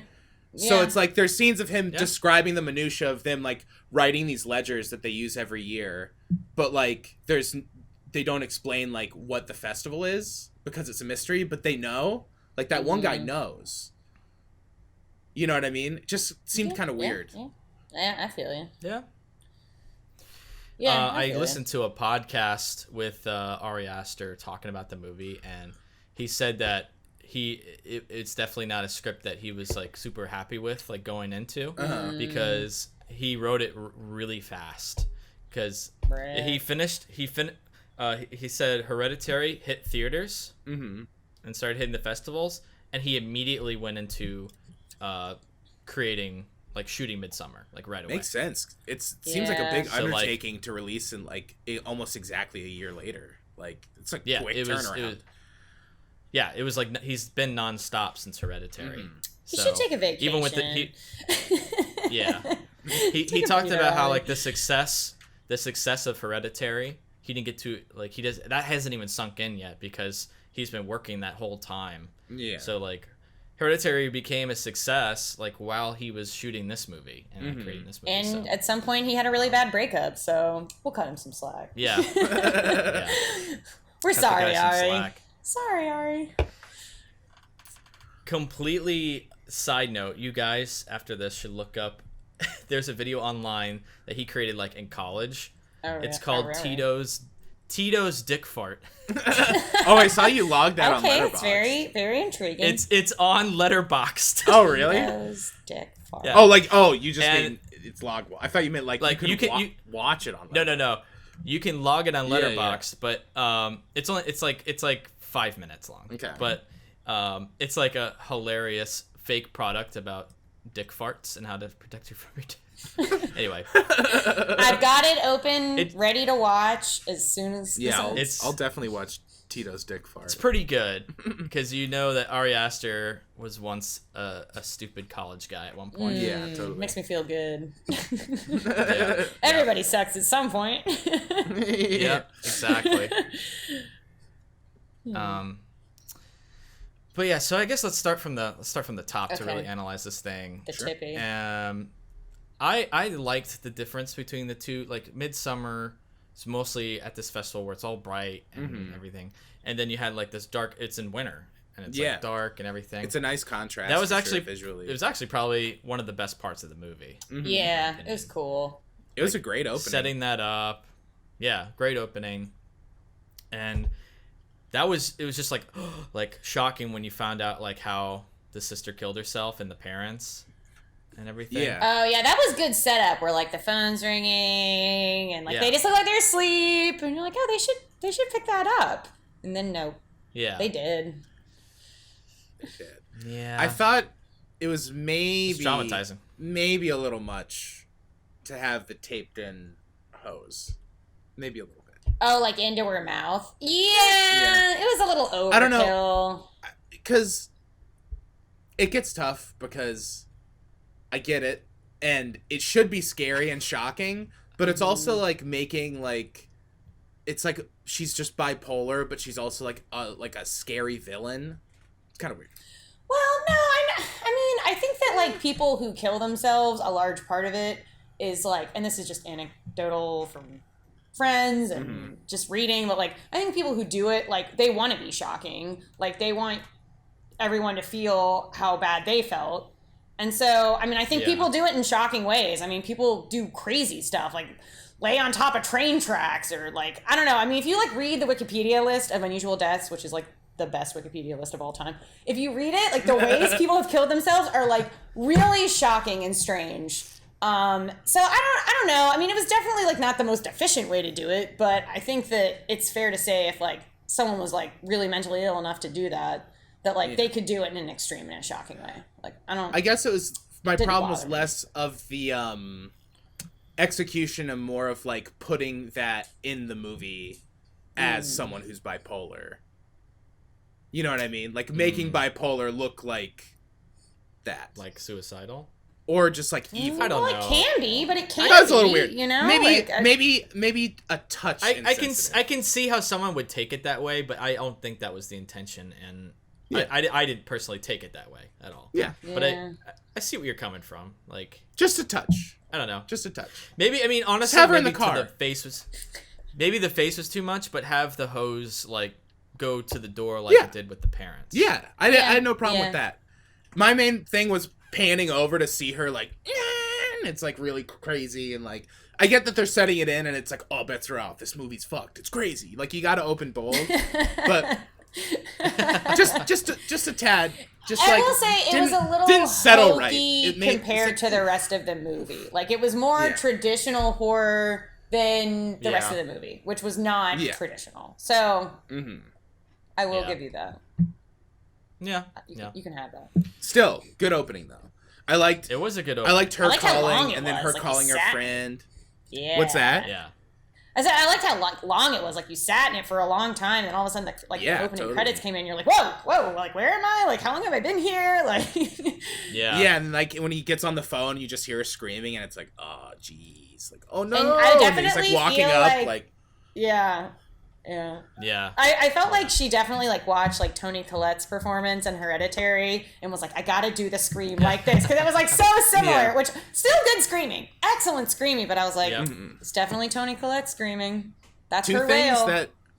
Two things that I've noted that Ari Aster loves is like guttural screams and weird noises, like rotting corpses. Loves rotting. Dude he does shoots love so many dead bodies. It's crazy. Well, and the weird noises. Literally saw a quote of him too being like, I'm obsessed with dead things. What are you gonna do? Just loves dead bodies and puts them everywhere. And the special effects were very good. Like I really liked like, I mean, the guy, like, first of all, why would you jump leg first? Anyways, whatever. But I mean, just him and then his head and like, he like really came back to that guy smashing head a lot, and I was like, that's good. That looks real. Yep, that was pretty crazy. It was insane. All right, so then we went into the summary part, right? And she's traveling with them, and they head over to Sweden. Thought some of that cinematography was cool, like getting to the festival. Yeah. Like that upside down thing. And the upside down shot was cool. One gripe, though. Sorry to just keep being gripe boy. But no, you gotta do it. Okay, so they're going to this festival and they want to write about it, right? But they say they can't say their name and they can't say where the location is because it's a secret festival, right? Right. Getting out of the beer, sorry. They have to use aliases. Hold on. Well, okay. In the very beginning, they say that? No, near the end. Remember, because he like asks him about the thesis, and they're like, "Okay, you can tell people about this, but you can't use any specifics, right?" Yeah. But when they're driving up, there's a banner for the festival on the road. Well, yeah, but I don't think that it's like very. But there was the festival. There was a festival outside of like the real festival. There was like where there was people just in a fucking field doing drugs before they went on. No, they were all going to the festival though. Well, but also there's like there's also like just like summer solstice party things going on, I think, in that region regardless, just because of how weird. Like, that didn't bother me. And I felt like this was like maybe was like a more remote, like version of whatever was going outside of it. So I don't know. I just don't get it. Just don't have a sign. That's all I'm saying. Why is there? Why do we gotta justify? How do you know a sign? it was their sign though? Just isn't a sign. You don't know. There is traditionally there are a lot of midsummer festivals like in Sweden. Like Midsommar is literally a thing that happens in Sweden. Yeah, sure, but like, what's the sign's just for a different one? Could be. I honestly I think it's for the one like the little festival that's taking place before like they get to the village. It's a shit festival. It's just a bunch of people sitting in a field doing mushrooms. Like 8 people. Like that's not a festival. I'm not saying it's a good festival. I'm not saying but these 12 people coordinated to get this vinyl sign. I'm out on the sign. I'm out. Bullshit. Okay, Zach hates the sign. Okay, I additionally have a really annoying gripey thing that I'm just gonna shoehorn after your weird gripey thing. Gripe it up. It's so stupid. It's so stupid, but it's something that personally bothered me. And I don't know who made this decision, but there's subtitles in the movie, and I understand this is a Swedish film, but they use a very unreadable like typeface as the subtitle font, and it really bothered me. It's so I'm pretty sure they use like Futura, which like it's kind of like a thing. It's kind of like a thing like you shouldn't use that for body font because it's like not very readable. And so that just kind of it was like annoying like little thing. I was like, oh, that bothers me. Yeah, and that's so gross stupid. Yellow, baby, needed to be readable, especially in a movie with so many bright whites. Yeah. Okay, that bothered me too. I was like, why is it white? I mean, I know that's like the gripiest of gripes, and it was probably like some weird like down the chain decision that was made. But I was like, don't love it. Don't love those subtitles. I feel you. I don't like stylized subtitles. Normal ones. Make them look like I turn them on my DVD player. Yeah, that's what I want them to look like. Yeah, it shouldn't I don't want them to look anything to the movie-going experience, like what your subtitles look like, and then to make it like a very well-known typeface that you shouldn't do for body copy because it's not readable. Like I was just like, ugh, like a little part of me, a little anal retentive part of me was angry. You don't think the ones in John Wick are cool? No. Those are like animated I don't care about them. subtitles. I don't hate them, but I'm not like, ooh. I'm not a big like they were weird in the first text one guy. I don't really like the interactive I get text. It kind of grew on me like by the third movie. At least in John Wick though, it's fun. It's not like it's supposed to be like a fun movie. Like, not to say that that they're necessarily pretentious, but in certain movies, I feel like that can be used to like a effect. But in John Wick, at least it's just like knows it's like a goofy action movie, so it's like it works better. Yeah, I'd say. I concur. It's like Tony Scott. Tony Scott did it. You know what I mean? Like Man on Fire, and it's just like so goofy that like it works a little better. But anyway, that's a rant. I mean, I think, God, I mean, how long can you talk about subtitles? I don't know. I feel like I could keep going, and that's sad. Yeah. New sub podcast. Subtitles.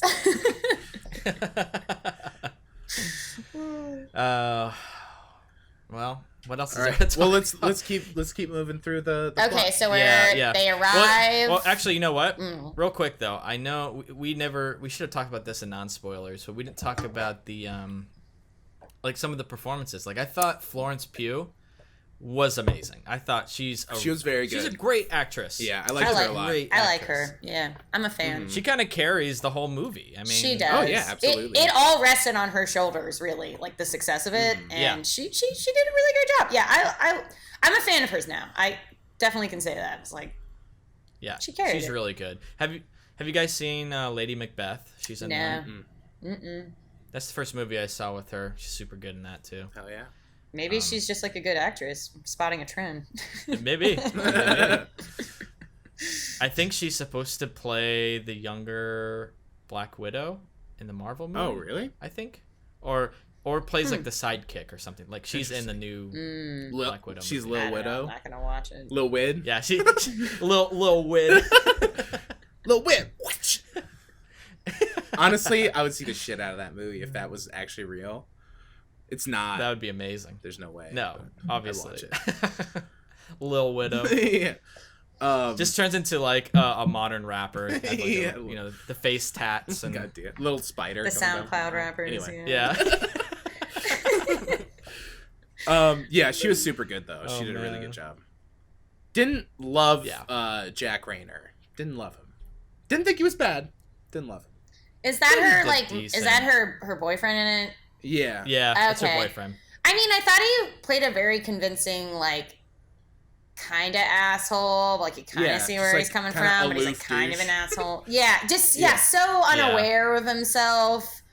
I don't know. Maybe. You know what? Here's my gripe. Oh, get him out! Get it out! Oh, gripe train, baby! All right. This is my gripe. My gripe is, I totally don't buy that he would like make a thesis. Yeah. Oh, you think he's like too bro? Like, well, I think he's way too bro to do like he's like I don't know, doing dude. his thesis. I think that's kind of part of it though. like he wants know. to, but I didn't buy it. I think that for me played into the fact that he's just like so uninspired and like stupid that like he's just gonna steal the one that he knows. He's like, it'd be cool if like I wrote a thesis, and then it's like, what should I do? And then it was like, you know what? I'll do like what you're doing. You know what I mean? Yeah. That's how it played for me, just to like make him seem like he was. I mean, more definitely. stupid. But I mean, definitely. I just didn't. I don't know. When I didn't picture him being in that position to begin with. That's a good point. Like, how did he get there? You know. Like, I mean, exactly. I don't think it's that unreasonable. Honestly, a lot of people don't know what to do. Like, they graduate and they're like, well, what should I do? Like, maybe I should just get like a PhD. And they get stuck. I've seen it happen. Keep going to school. I've seen, maybe I should just stay in school. I've seen it happen. So I don't know. Like I said, I've met people who have PhDs, and I'm like, maybe that was like a really pretentious thing to say, but I'm just like, I don't know. Like, wow, like they gave it to you. Your PhD. That's crazy. I was like, you made it. I mean, and it's in anthropology. Like, I mean, not that also it's not an studying, interesting like, subject, but right. They're all studying like the subjects that like are the most made fun of in like college. Majors. Yeah. You know? Yeah. Like definitely anthropology, philosophy, psychology. Like those are all the ones that like people make fun of. A lot of floaters. I mean, I'm sure it's fun to study, but I just know that they're all fascinating. Yeah. But if if I came home and told my dad that's what I wanted to do, he would have like beat me with a shoe. Like, no, you're not gonna get a PhD in that. Wrong answer. Yeah. Yeah. All right, so they get to the commune, right? Yeah. And they're like looking around. Well, they do mushrooms first.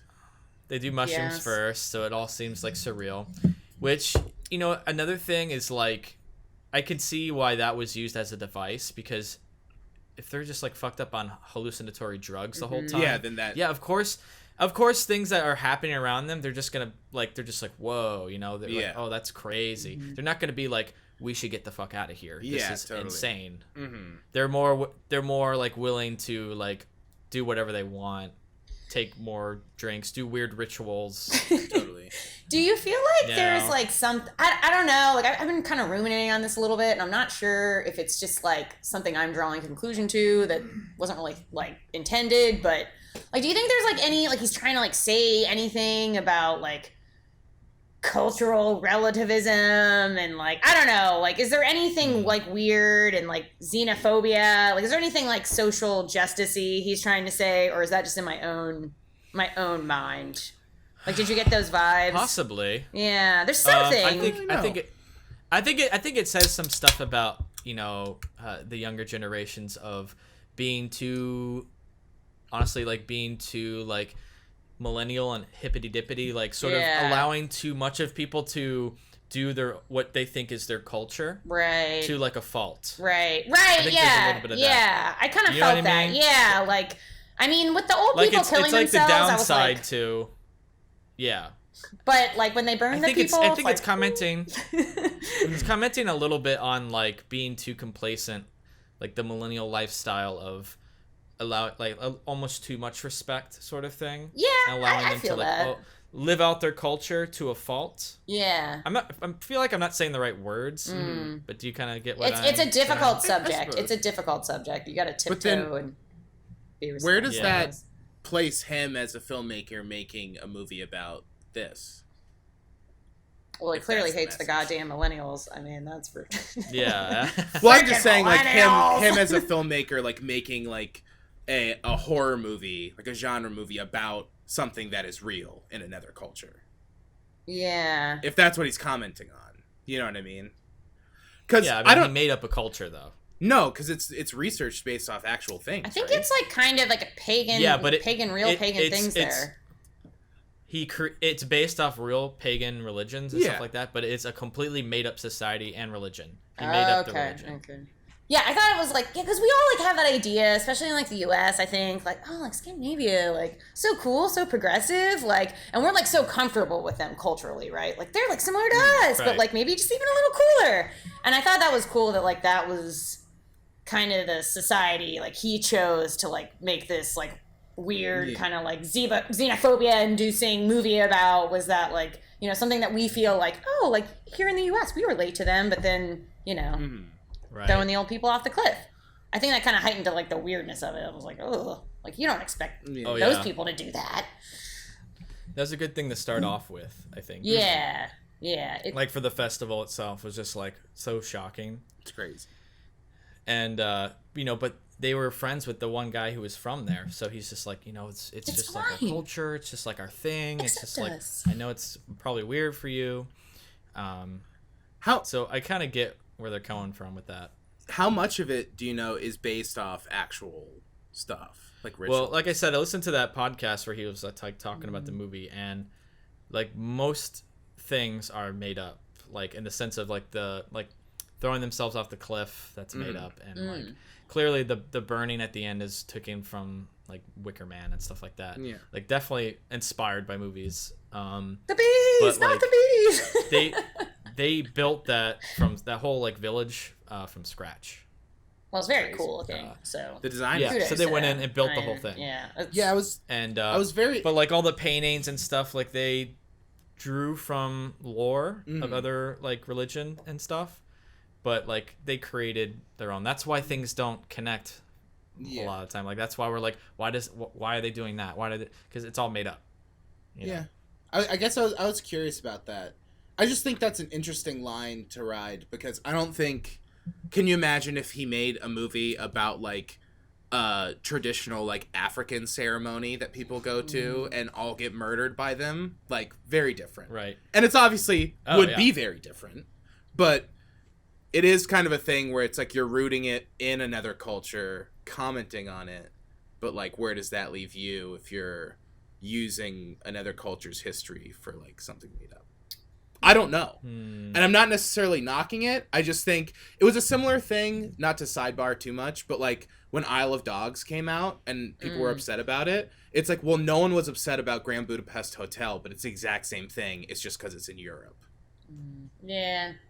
You know what I mean? I would love to hear like a pagan perspective on, like, there's people that practice paganism. Like, what do you, I don't know. Oh, yeah, what do for they sure. think about it? Yeah, it'd be interesting.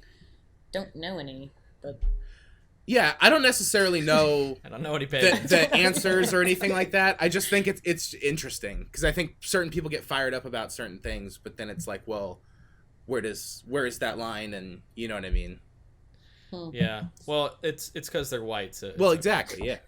And I'm not trying to be like, oh, look at him. I know. But I don't want to come off bad. My SJW senses were tingling. Yeah. No, it literally just is. I want to come off and be like, I don't want to even get into that topic right now. But, that's probably why it was more acceptable. Yeah, and I'm not even saying that it's necessarily wrong. Nor do I really care. Yeah, I'm not saying that like bash white people. I don't care. That's fine. We deserve it. I just think it's interesting.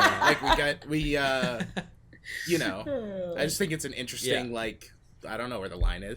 Who the fuck am I? I don't know where it's at. The line generally and this is just, I feel like the consensus of the internet through my mind, which could be ridiculous.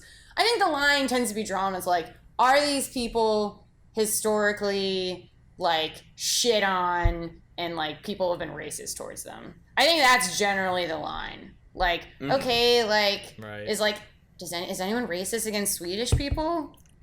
I mean, I don't know. Probably in history, but like not in this country. Yeah. Definitely not in this country. Right. I mean, but like, are people racist against Japanese people? Like, yeah, of course they were in the internment camps or whatever. So I don't know. I feel like it's just kind of like, are these people historically shit on?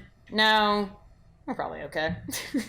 But then if you take that a step further, like he drew from Scandinavian and like Swedish culture and stuff.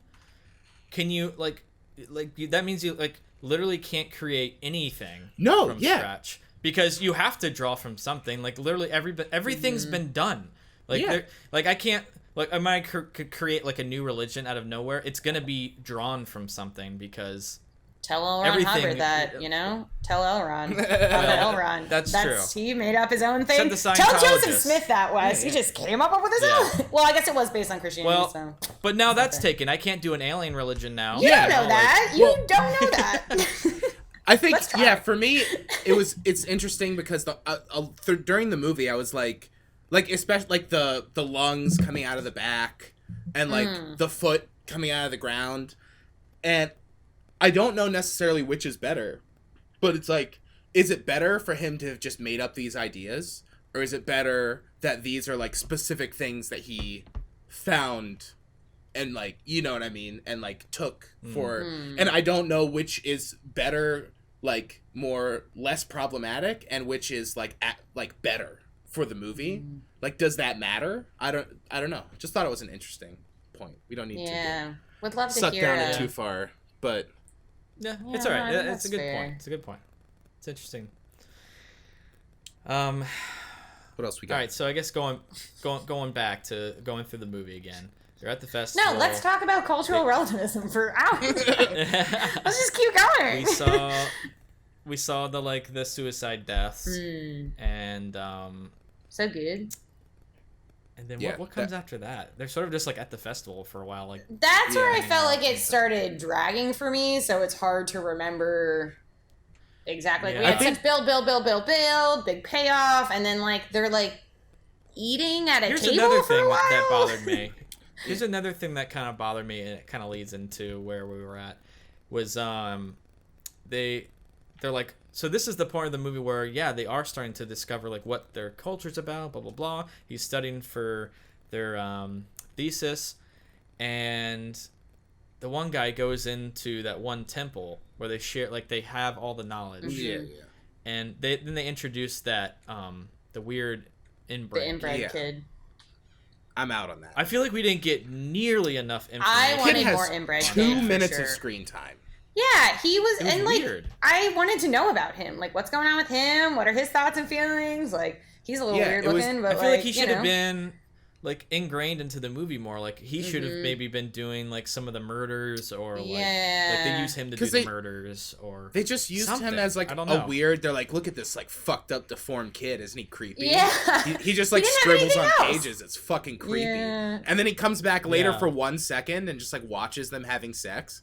And it's like, wait, is he just like always sleeping in there? Was he in there before? Like, what is this? I think he was. And then they're all eating, and they're like, he's a prophet, and it's like, well, where's the prophet? You know what I mean? He's like outside for like 1 second. Yeah, he's literally in like one shot outside, and then the rest of it, he's just like in that room. And you know those prosthetics weren't cheap. Yeah, show him a little more. Give him a little more screen time. I just don't get what the point of having him in the movie is. Because that's where it felt to me. It's like, is this some weird thing that he thought was interesting? So he's like adding this scene where they like talk about that. Well, the only point that he's in there for is to show, this is why we have to bring outsiders in to. They talk about it. But I don't feel like you would have to spread show out the bloodline him to get that point. Don't. But they also talk about it. I'm saying that's the point. But that's the point of him being there. They also talk about it not in reference to him though, like right before. Yeah, I just don't think that's necessary. The boyfriend's that's like, reasoning. do you guys? He's like, are you? Sorry to like be forward, but do you have like any problems with inbreeding? And the guy's like, oh no, it's okay, and like starts explaining it, and then like 2 minutes later, there's the scene. It like cuts to the other guy talking to the like priests about it. Right. Well, that's my point. Is like they talk about it, and then they show the guy, and then then the lady is talking about how that's why we need to expand, and like she's explained to Jack Rayner's character, like basically saying we want you to breed with our fresh virgin here. I just don't get why that justifies having the kid in the movie, because it seems like I'm not saying it does. Happened. I'm not saying it does. I'm just saying like that's I think where they were coming from, like with the connection being like, here's a product of the inbreeding. This is why we need to bring people from the outside in. Mm-hmm. I'm not saying that you need that. Yeah. Just saying like that's why. That's the reason. Yeah. I had another, but like, if you have them there, use them more. Yeah, they could have. Yeah, and I like to make it. Then cool. it becomes pointless. Yeah. I also had a question, kind of relates to it, about, so when they're talking in that scene about him, right? They say they do it because they have like no clouded judgment or something like that, right? He like uses some terminology about not having a clouded mind. And then at the end of the movie, when they're doing like about to do the sacrifice, he points out the guy who brought them all there, the friend from the beginning, and congratulates him and thanks him for his judgment not being clouded. So is that to infer that he was one of them? Did he say those words? Did he say the exact same words? Yeah, like it was very similar to the point where like I made me that. think about it. I was like, wait, is that, I just didn't know if that was like, am I reading into this too much, or is that insinuating that when he was a kid, he was the one who was writing the books? Maybe it just means that like they value that. Like they value that very highly. Like, oh, your mind isn't clouded by judgment. Like maybe that just means you're enlightened. Like you've become enlightened. Yeah, because if that's their definition of like a prophet, then that's something to like yeah, or whatever. Yeah. I just didn't know if that was like being insinuated. I don't think so. It's all made up, and it's just not it's not explained. It's just not like thoroughly thought out. Yeah. What do you guys think about like all the like, okay, and I don't know if this is going to be like a theme forever in Ari Aster movies, but I feel like he always has to like anchor the movie in some weird sound. Like with Hereditary, it was like the little clicky tongue thing, which was like weird. Yeah. And then in this movie, it was like a weird like inhaley like which I know from like a weird YouTube video I watched very long ago that like there's like a town in like very northern Sweden where like that's how you like say like okay or something. You go like that's like you're okay. I was a random video I watched about it, but I mean he was using it kind of in a different way, but like I don't know, it's like is he always gonna have like a weird sound? He's gonna run out of weird sounds? What's up with him and the weird sounds? Yeah. I don't know. That brings me to another number point. 3. Yeah, what's gonna be that brings there? me to another point. Weird sounds. Zach, you didn't think that like I said this was a dark comedy. You don't think it was fun? Like did you not laugh at all? No, I mean I thought it was funny. I just wouldn't classify it as a comedy. Okay. I thought you were saying you classified it as a dark comedy, and I was like, I definitely think it's more of a horror movie, but I realized that wasn't it is. What you but prefer. I mean, there is some obvious funny moments. Oh yeah, like, absolutely. The jester hat. The jester hat made me crack up because it was like ringing the little bells on the guy. Yeah. And the whole sex scene is ridiculous. awkwardly hilarious. Yeah. Like she grabs his butt cheeks and is like thrusting him. It's definitely funny. Like, but I think it also is really creepy. It is creepy. It's both. I think people laughed in my theater a little too much. It kind of ruined it. Like people were just going like, "What the fuck? This is fucking crazy!" Like literally saying that like loudly. It's just like be quiet. Oh, that's annoying. Yeah. Like this is fucked up, dude. Like, there's a grace period of like funny things and laughing. You gotta suss it out when it's over and shut up when it's done. Yeah. But it's definitely funny. I'm not disagreeing at all. I mean, I giggled a lot. I laughed. I think the hardest I laughed in the movie was where like they like panned into like that kind of almost just like a storyboard, like on like some sort of like tapestry. Oh, yeah. And it just got progressively like just weirder. And I just like love that they like spent the time to like just slowly like take you through this weird tapestry. Yeah. And I mean, the ending was just like really fun. I don't know, that really cracked me up. Well, because the tapestry is everything that happens to the boyfriend, right? I think it was like a foreshadowing. Well, because there's the girl with him. There was like genital mutilation involved. I don't remember much about it, but I remember that. He drinks her like menstrual blood. Ew, he does? When was that? Oh, is that what he... Yeah, because in the painting it shows her bleeding into the cup. Oh, and she has red hair. Yeah. And then the scene at the dinner, remember, it shows all the glasses and his is darker and he like swings it and like drinks it. Oh, I totally missed that. I didn't notice that. Yeah, it's like they've been setting him up with her the whole time. Well, yeah, but I didn't get that little detail. Yeah, it's in the mural that they go by is like all the steps of like his story, basically. Right. I didn't even. Right. Yeah, that makes me want to watch it again because I didn't even put that together. For sure. Were they eating the people? Another thing with him. I don't know. I don't think they were. Think so. Okay, I was just curious. But then it also is like, Weird where do the meats. bodies go if they're sacrificing them? Because a lot of them only have skins. They took this. Yeah, but like, why wouldn't they want to sacrifice the whole body? Unless part of the thing is that like, one is skin and one is bones, and like maybe they were eating the meat. A specific way, like each body, like in the final like burning, was like a figure in folklore kind of thing, like the Joker, the Fool, and the whatever, and the horror, and all these different people, and they had specific ways that they had to cut them, and like the jester guy was like fully degloved, I think. Stuffed. Yeah. But he was stuffed. Yeah. That's why they had that one moment where they're training the young kids how to like cut up that bear, because it's like similar, I guess. Okay. Well, they also had to hollow out the bear. Well, yeah, because he had to wear the bear. And they had to hollow out the bear. Sorry. No, just burped. It's fine. Another thing I was gonna say was that was funny was like how fucked up Jack Rayner was like at the final dinner. Yeah, totally. It was kind of scary though. Where the old guy like claps and he's just, but his face is just like comedically fucked up. He's just like. That was so mean at that old guy. You know, just like really on just, drugs. Like, clearly, right he's struggling. Yeah, he's just like rocking back and forth like this, you know, and just like. Trying to like it was good acting. Make his way it was through. good acting. Yeah, I liked that moment. But it was. I thought it was funny. He leans over to him. It would show his face, and you think he's gonna say something like ask him a question. And he's just like, "What's going on?" And he's just like, "Oh shit!" Like he's really fucked right now. Like, yeah. I like that.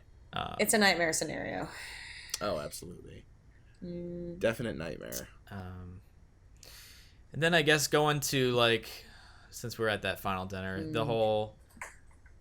I guess after that would be the sex ritual, which was bizarre and awkward and good times funny at the same time. Good times, yeah, good times. You be the judge. I like how no matter how like angry or upset she was getting, they were like with her, you know, because they were like accepting her into their society as the May Queen, and they're like, and then they talk about how everyking is shared. Yeah, they were like a super organism. Like yeah, and even at the end where like the people are burning, they're like freaking out. Like, they're feeling the pain with them. They're like, oh, we're in pain. Like, oh. I really liked that part when they were all like yelling, and she was like, because it's like coming from a place where to them it's comforting. But like having anxiety and that happening is like the scariest thing ever. Because like how do you get out of a scenario? If you're just screaming and yelling at people, they'll probably let you run away. But if you're screaming at someone and everyone is screaming back the same amount, I thought that was really scary. Yeah, it was like a weird line of like, okay, it's like empathy and like that's very comforting, but then also like, but you're screaming at me. No, escape. You know what I mean? Like, and it's just like mirroring. You're in like an echo chamber, just like coming right back at your face. That's just like making. That was that was a cool scene. That was a very cool scene. I like that part. I like that. Yeah, that was one of my favorite parts. Yeah, but I like the aspect of like having her, like Florence Pugh's character, having lost everything, her family, all of her family, and her boyfriend. And then she's accepted, although they're like super weird, but like you can't blame her because they love her and they accept her. It's kind of a nice ending. They're there for her and they're like, she has a family at the end. It's kind of nice. Yeah. I was like, this is nice. Honestly, I really disliked the ending of the movie. It like I thought I was really liking it, and then the end. I disagree. I honestly though, it's the same ending as Hereditary. It's the same ending. Similar. Okay, they're in like a weird wooden hut with dead bodies set up in a ritual way, and the lead character's crowned, becomes the leader of a new family. Pretty similar. But yeah. I mean, I just didn't enjoy that it was like as close to like Wicker Man. Like I don't know. I think there's other ways of passively killing people. Like why the fire? Why I don't know. That slightly bothered me, but I liked the ending a lot. Like I I thought it was nice. But that's pulled from traditions, you know, like that's. Yeah, I guess for me, it's just like we have The Wicker Man. I'll just watch that. Like I kind of wish they tried something different. Like if no one died, it'd be cool. Like none of the people that win. Like if they all go and they just witness insane shit and then have to live with it, I like that way more.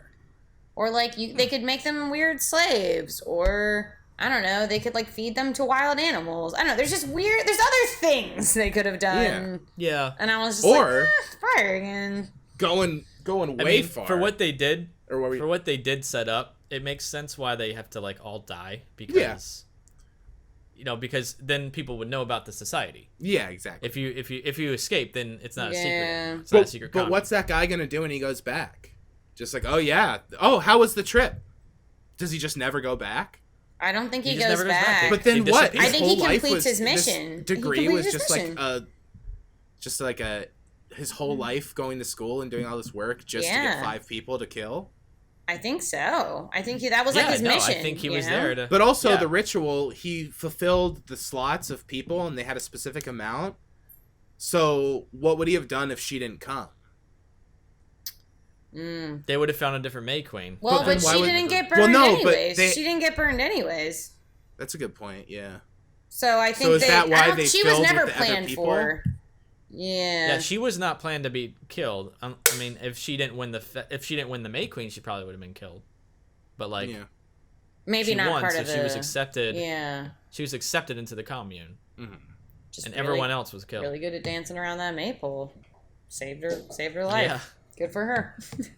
That scene was cool. I thought that part was nicely directed and edited as well. Oh, like when they were like dancing around. Yeah, it was kind of fun, wasn't it? Like it was cool. Yeah, I could have done for a little more of the creepy stuff because they were like getting bumped and like puking and stuff. I thought it was gonna get like real gross, and then it didn't. But it was still cool. And I liked that she like kind of mistakenly won. Yeah, but no, not like that. But they were like she checks that girl by accident, and she goes like, and then like coughs a bunch of shit up and like falls down. It's like weirdly like, because don't you think it'd be like a little competitive? Because I kind of was getting that vibe at the beginning, but then it kind of just melted away. But then why did they let her win so easily? I don't think they let her win. They didn't let her win. She won. Yeah, I think she's just the best of dancing around the maypole. She didn't fall down. Mushrooms. Everyone else fell down. She didn't fall down. She's just good at it. Okay. Everybody's got a skill. Didn't buy it. Special talent. That's her. That's her thing. What's your question for you guys? What was like your favorite like death? Like what one was like, or just like post-mortem positioning? What spoke to you? I liked the jumping off. I thought the jumping off the cliff was that was my favorite part of the whole movie. It was so tense and then when he fucked it up they're doing so bad. Yeah. And then she the whole time you're like, this is where this is going. She just stares at her from the top. It's like that was effective. I'm coming down, baby. Yeah. That was cool. I liked how the the older woman seemed like upset, almost like a little upset about it, or like scared almost. Yeah, totally. Yeah. Like she like had to do it, but she was like tearing up a little bit. Mm-hmm. Yeah, I mean, yeah. The old guy was just like straight face. He was like, whatever, I'll make this as terrible for me as I can. I'm that hardcore. I'll land on my feet. I'll land on my feet. That's how dedicated I am. Yeah, that was just upsetting, really. Oh no, AirPods are dying. Scary. Make scary noises when they're dying. It's okay, we got some time now on those guys. I think we're pretty much wrapping up anyway. Okay. Yeah. Well, it's fun to talk about. So, I mean, any final thoughts? I mean, I don't know. We got to the end of the movie. I wrote down a few because I knew I was gonna right after I saw it because I knew I was gonna forget shit. But I think we talked about I wish I would have done that. It's all a blur. I was just talking about it with the people that I went to see it with, and I was already forgetting what we were talking about, and I was like, all right, if I'm forgetting now, there's no way I'm going to remember, in a week, you know what I mean? No, that was smart.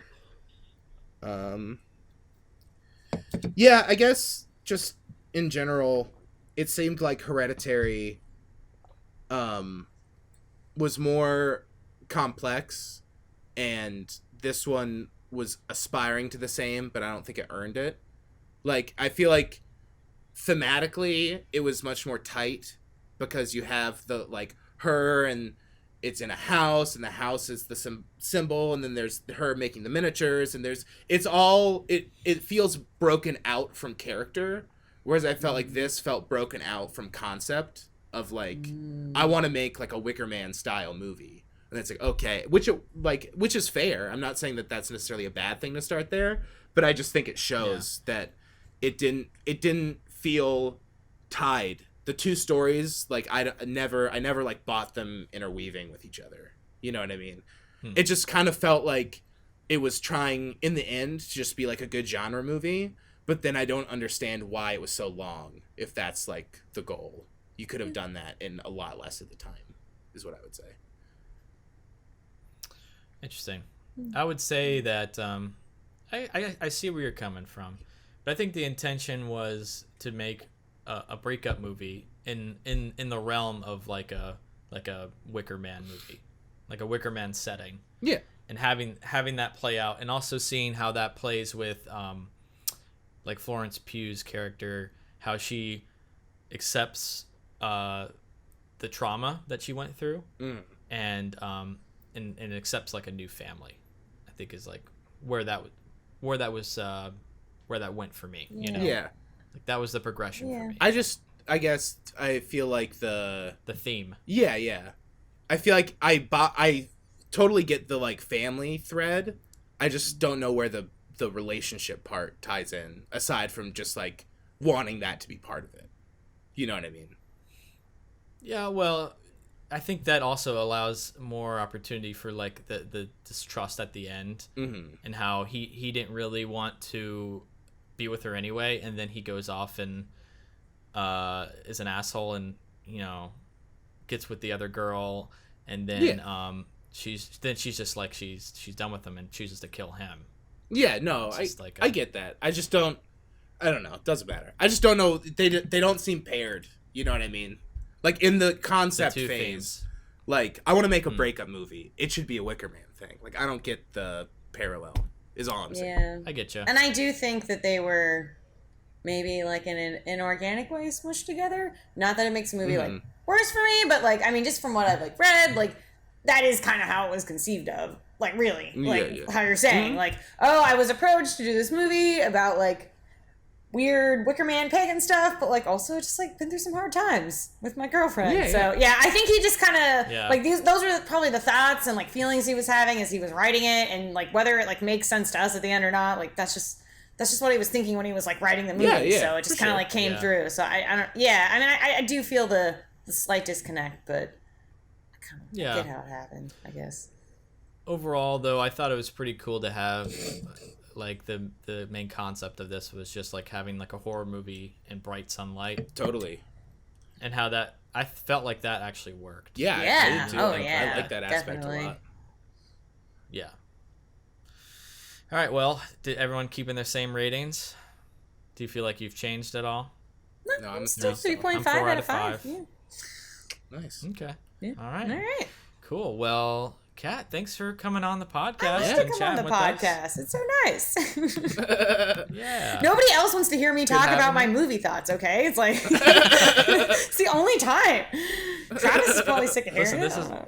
This is why we do it. Yeah, we just it was a lot of fun. Get our thoughts out. Thank you. Thanks for having me again. I was invited back. Sure, I mean, that's like the greatest honor. Someone wanted me to come back on. As always, you can find other episodes of this podcast on Apple Podcasts, Google Podcasts, Spotify, Stitcher, and YouTube. You can follow us on Facebook and Twitter, and if you enjoy the show, please consider leaving us a review on iTunes, because every rating brings us more listeners. You can email us at listentousrantaboutmovies@gmail.com.